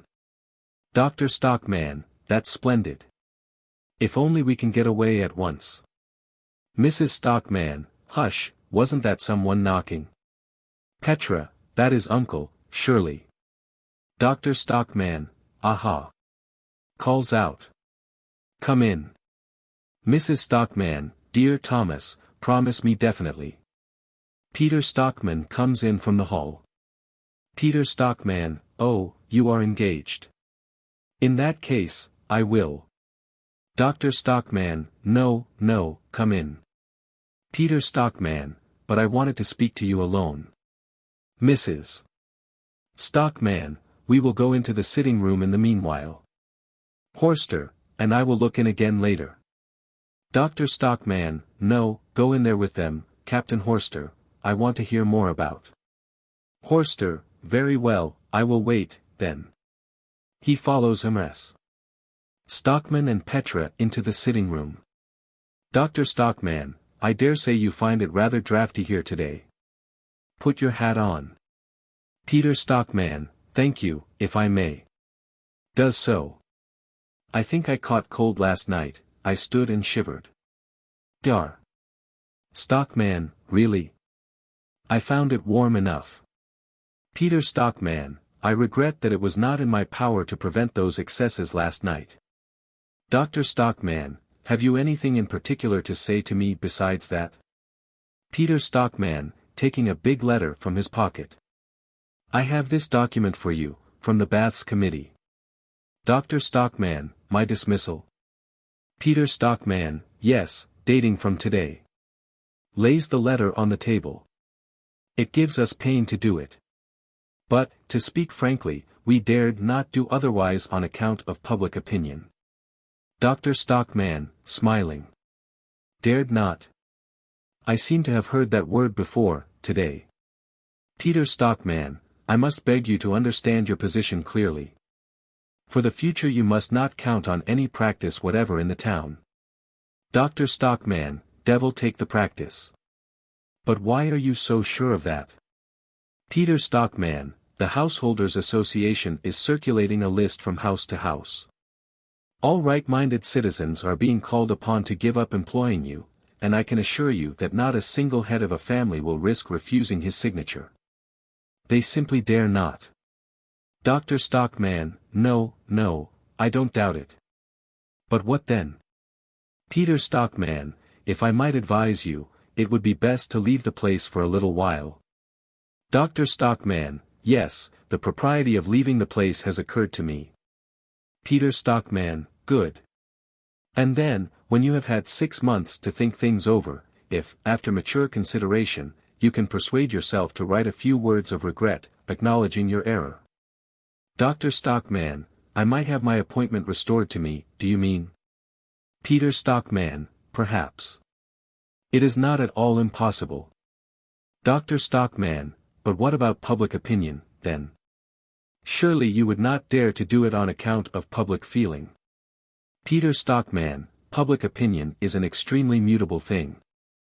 And, to be quite candid with you, it is a matter of great importance to us to have some admission of that sort from you in writing. Dr. Stockmann, oh, that's what you are after, is it? I will just trouble you to remember what I said to you lately about foxy tricks of that sort. Peter Stockmann, your position was quite different then. At that time you had reason to suppose you had the whole town at your back. Dr.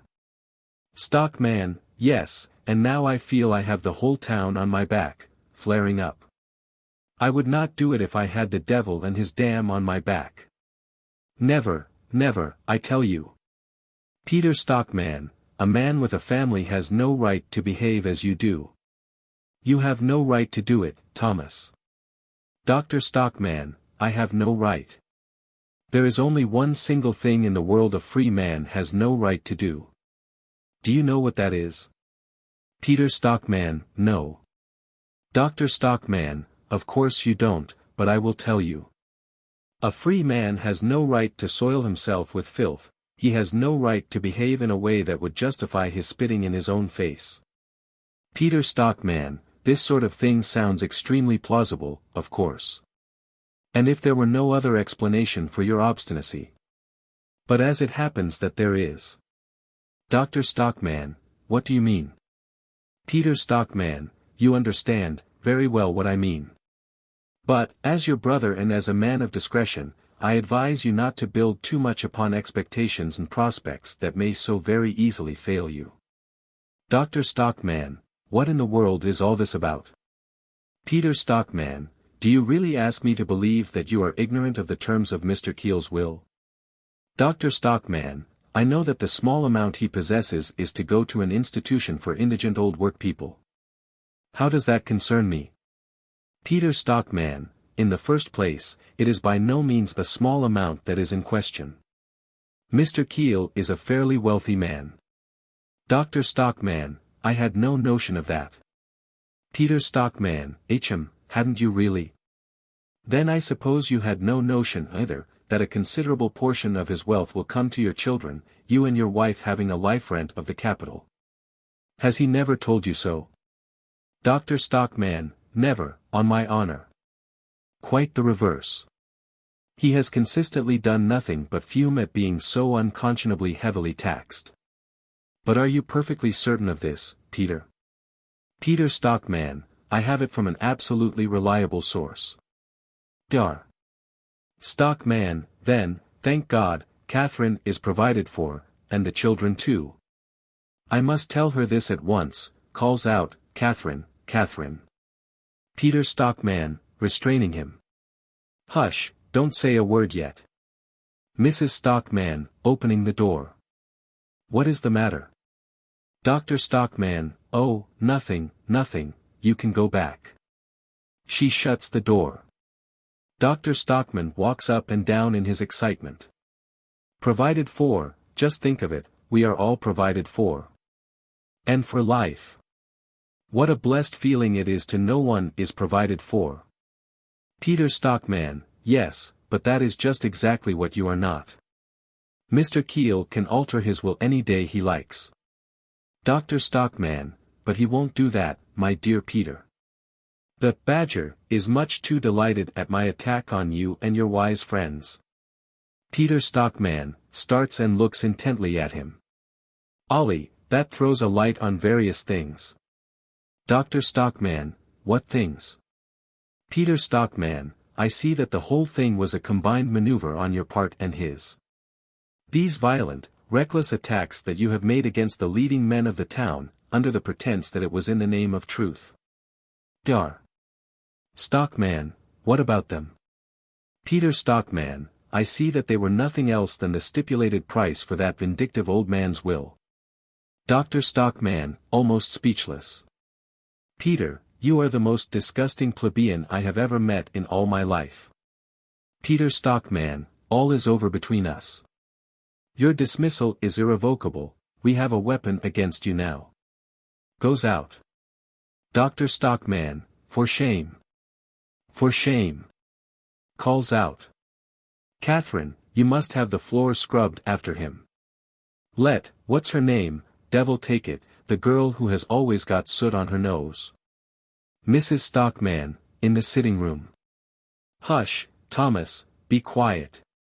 Petra, coming to the door. Grandfather is here, asking if he may speak to you alone. Dr. Stockmann, certainly he may. Going to the door. Come in, Mr. Kiil. Morten Kiil comes in. Dr. Stockmann shuts the door after him. What can I do for you? Won't you sit down? Morten Kiil, I won't sit. Looks around. You look very comfortable here today, Thomas. Dr. Stockmann, yes, don't we? Morten Kiil, very comfortable, plenty of fresh air. I should think you have got enough today of that oxygen you were talking about yesterday. Your conscience must be in splendid order today, I should think. Dr. Stockmann, it is.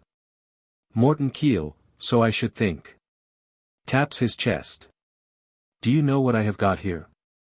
Dr. Stockmann, a good conscience, too, I hope. Morten Kiil, bah, no, it is something better than that. He takes a thick pocketbook from his breast pocket, opens it, and displays a packet of papers. Dar. Stockmann, looking at him in astonishment. Shares in the baths? Morten Kiil, they were not difficult to get today. Dr. Stockmann, and you have been buying? Morten Kiil, as many as I could pay for. Dr. Stockmann, but, my dear Mr. Kiil, consider the state of the bath's affairs. Morten Kiil, if you behave like a reasonable man, you can soon set the baths on their feet again. Dr. Stockmann, well, you can see for yourself that I have done all I can, but they are all mad in this town. Morten Kiil, you said yesterday that the worst of this pollution came from my tannery. If that is true, then my grandfather and my father before me, and I myself, for many years past, have been poisoning the town like three destroying angels. Do you think I am going to sit quiet under that reproach? Dar. Stockmann, unfortunately I am afraid you will have to. Morten Kiil, no, thank you. I am jealous of my name and reputation. They call me the Badger, I am told. A badger is a kind of pig, I believe. But I am not going to give them the right to call me that. I mean to live and die a clean man. Dr. Stockmann, and how are you going to set about it? Morten Kiil, you shall cleanse me, Thomas. Dr. Stockmann, I. Morten Kiil, do you know what money I have bought these shares with? No, of course you can't know, but I will tell you. It is the money that Catherine and Petra and the boys will have when I am gone. Because I have been able to save a little bit after all, you know. Dr. Stockmann, flaring up. And you have gone and taken Catherine's money for this. Morten Kiil, yes, the whole of the money is invested in the baths now. And now I just want to see whether you are quite stark, staring mad, Thomas. If you still make out that these animals and other nasty things of that sort come from my tannery, it will be exactly as if you were to flay broad strips of skin from Catherine's body, and Petra's, and the boys'. And no decent man would do that, unless he were mad. Dr. Stockmann, walking up and down. Yes, but I am mad, I am mad. Morten Kiil, you cannot be so absurdly mad as all that, when it is a question of your wife and children. Dar. Stockmann, standing still in front of him. Why couldn't you consult me about it, before you went and bought all that trash? Morten Kiil, what is done cannot be undone. Dr. Stockmann, walks about uneasily. If only I were not so certain about it. But I am absolutely convinced that I am right. Morten Kiil, weighing the pocketbook in his hand. If you stick to your mad idea, this won't be worth much, you know. Puts the pocketbook in his pocket. Dr. Stockmann, but, hang it all. It might be possible for science to discover some prophylactic, I should think, or some antidote of some kind. Morten Kiil, to kill these animals, do you mean? Dr. Stockmann, yes, or to make them innocuous. Morten Kiil, couldn't you try some ratsbane? Dr. Stockmann, don't talk nonsense. They all say it is only imagination, you know. Well, let it go at that. Let them have their own way about it. Haven't the ignorant, narrow-minded curs reviled me as an enemy of the people, and haven't they been ready to tear the clothes off my back too? Morten Kiil, and broken all your windows to pieces. Dar.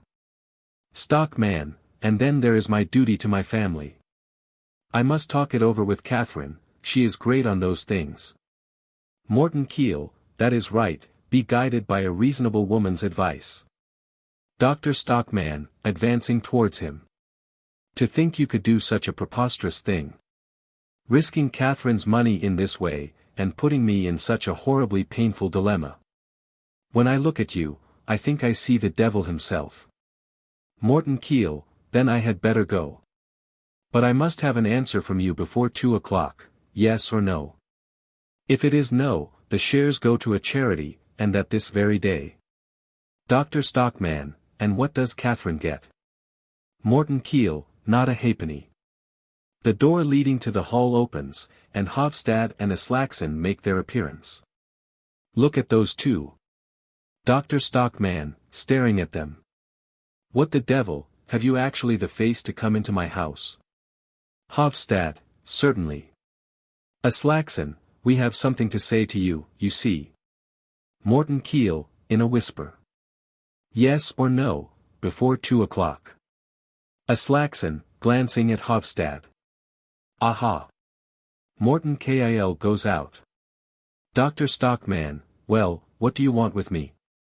Be brief. Hovstad, I can quite understand that you are annoyed with us for our attitude at the meeting yesterday. Dr. Stockmann, attitude, do you call it?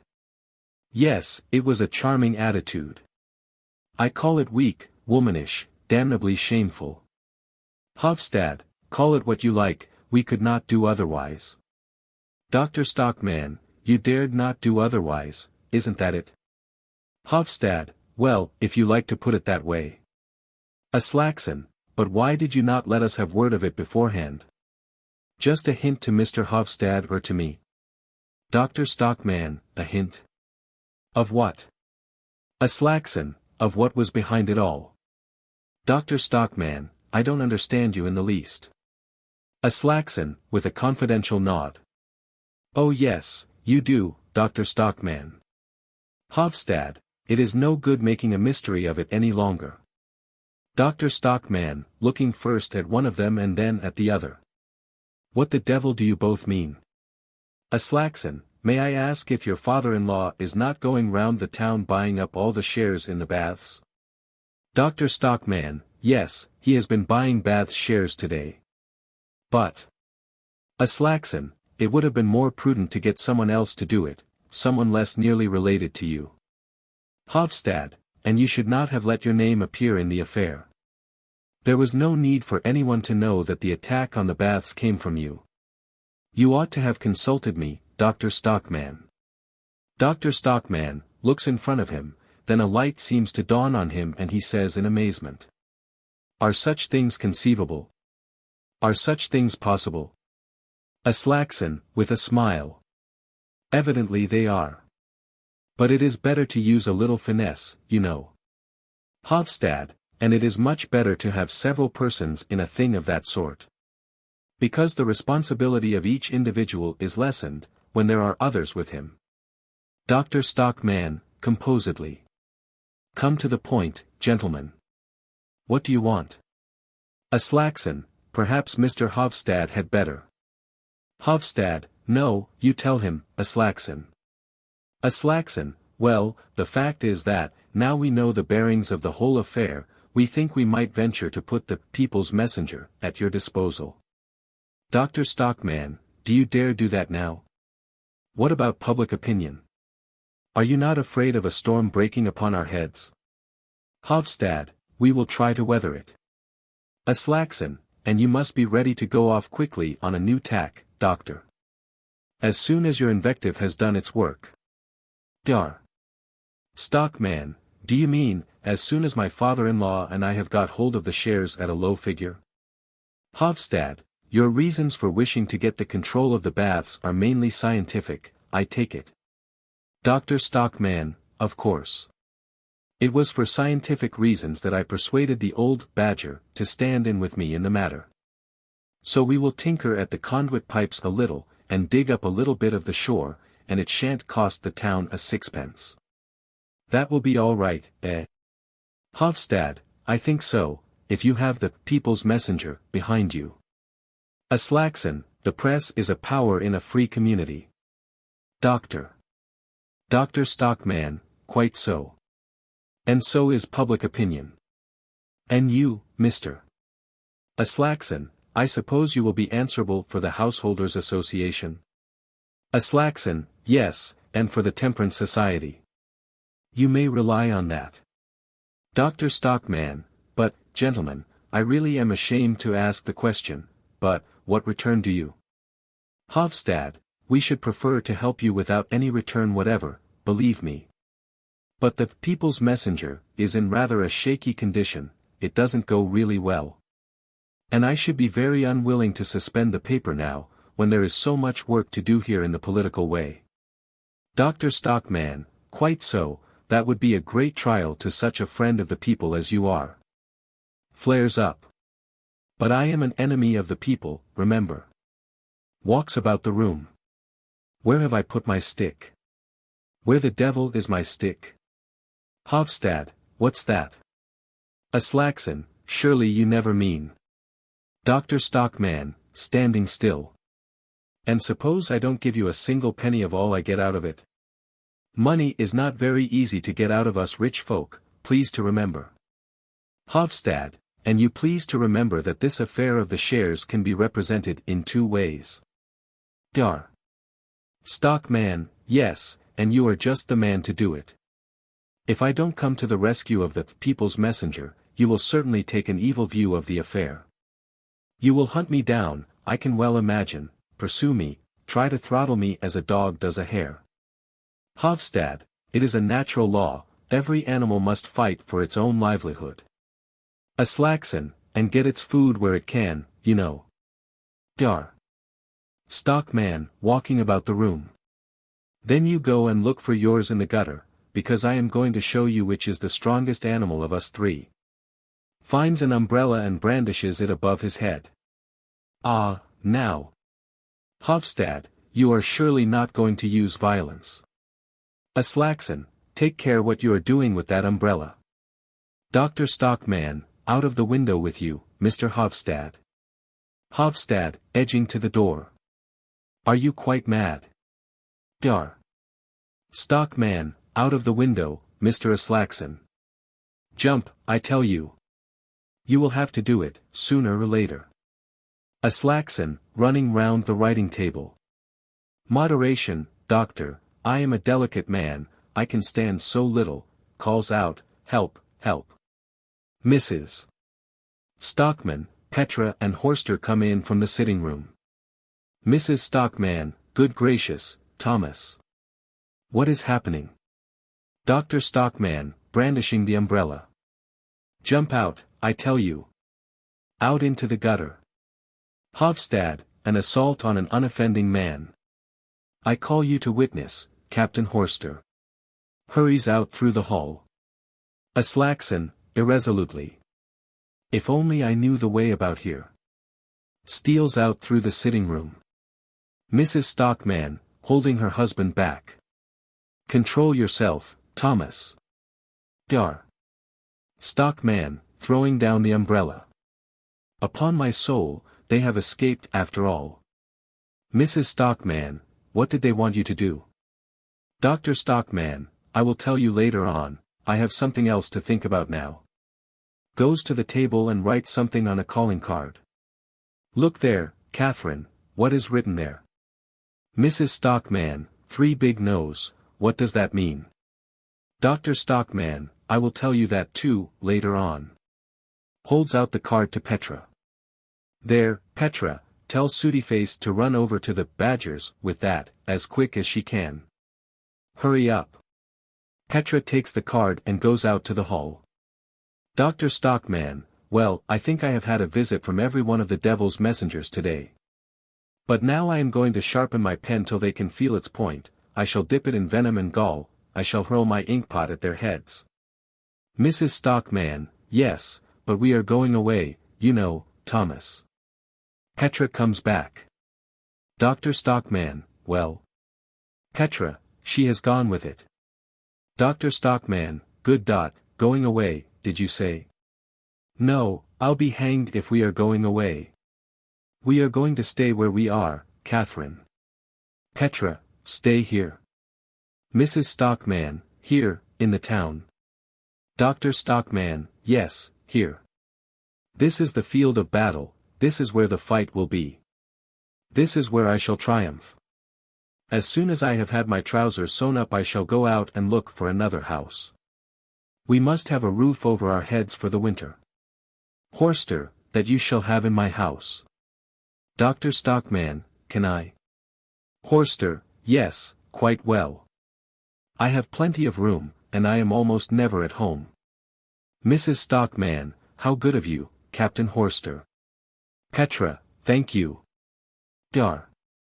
Stockmann, grasping his hand. Thank you, thank you. That is one trouble over.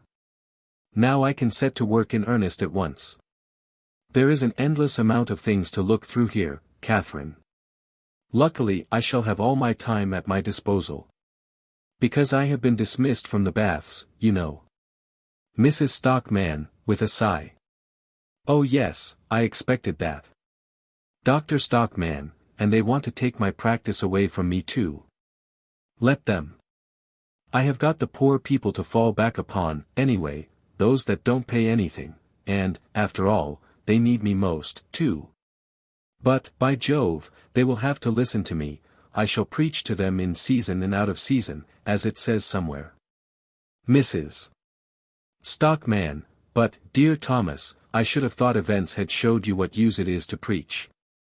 Dr. Stockmann, you are really ridiculous, Catherine. Do you want me to let myself be beaten off the field by public opinion and the compact majority and all that devilry? No, thank you. And what I want to do is so simple and clear and straightforward. I only want to drum into the heads of these curs the fact that the liberals are the most insidious enemies of freedom, that party programs strangle every young and vigorous truth, that considerations of expediency turn morality and justice upside down, and that they will end by making life here unbearable. Don't you think, Captain Horster, that I ought to be able to make people understand that? Horster, very likely, I don't know much about such things myself. Dr. Stockmann, well, look here, I will explain. It is the party leaders that must be exterminated. A party leader is like a wolf, you see, like a voracious wolf. He requires a certain number of smaller victims to prey upon every year, if he is to live. Just look at Hovstad and Aslaksen. How many smaller victims have they not put an end to, or at any rate maimed and mangled until they are fit for nothing except to be householders or subscribers to the People's Messenger? Sits down on the edge of the table. Come here, Catherine, look how beautifully the sun shines today. And this lovely spring air I am drinking in. Mrs. Stockmann, yes, if only we could live on sunshine and spring air, Thomas. Dar. Stockmann, oh, you will have to pinch and save a bit, then we shall get along. That gives me very little concern. What is much worse is, that I know of no one who is liberal-minded and high-minded enough to venture to take up my work after me. Petra, don't think about that, father, you have plenty of time before you dot. Hello, here are the boys already. Egelif and Morten come in from the sitting room. Mrs. Stockmann, have you got a holiday? Morten, no. But we were fighting with the other boys between lessons. Each lift, that isn't true, it was the other boys were fighting with us. Morton, well, and then Mr. Royland said we had better stay at home for a day or two. Dar.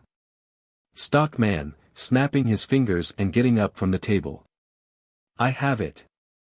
I have it, by Jove. You shall never set foot in the school again. The boys. No more school. Mrs. Stockman, but, Thomas. Dr. Stockman, never, I say. I will educate you myself, that is to say, you shan't learn a blessed thing. Morton, hooray.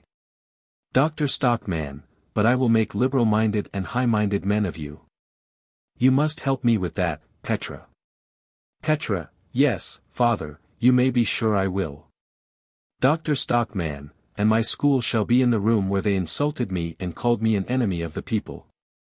But we are too few as we are, I must have at least 12 boys to begin with. Mrs. Stockman, you will certainly never get them in this town. Dr. Stockman, we shall. To the boys. Don't you know any street urchins, regular ragamuffins? Morton, yes, father, I know lots. Dr. Stockman, that's capital. Bring me some specimens of them.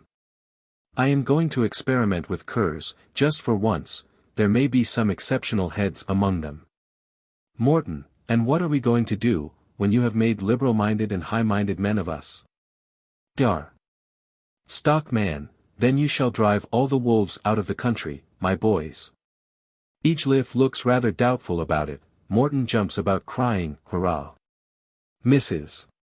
Stockman, let us hope it won't be the wolves that will drive you out of the country, Thomas. Dr. Stockman, are you out of your mind, Catherine? Drive me out. Now, when I am the strongest man in the town. Mrs. Stockman, the strongest, now. Dar.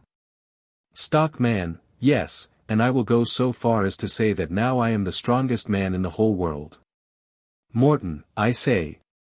Dr. Stockman, lowering his voice. Hush. You mustn't say anything about it yet, but I have made a great discovery. Mrs. Stockman, another one.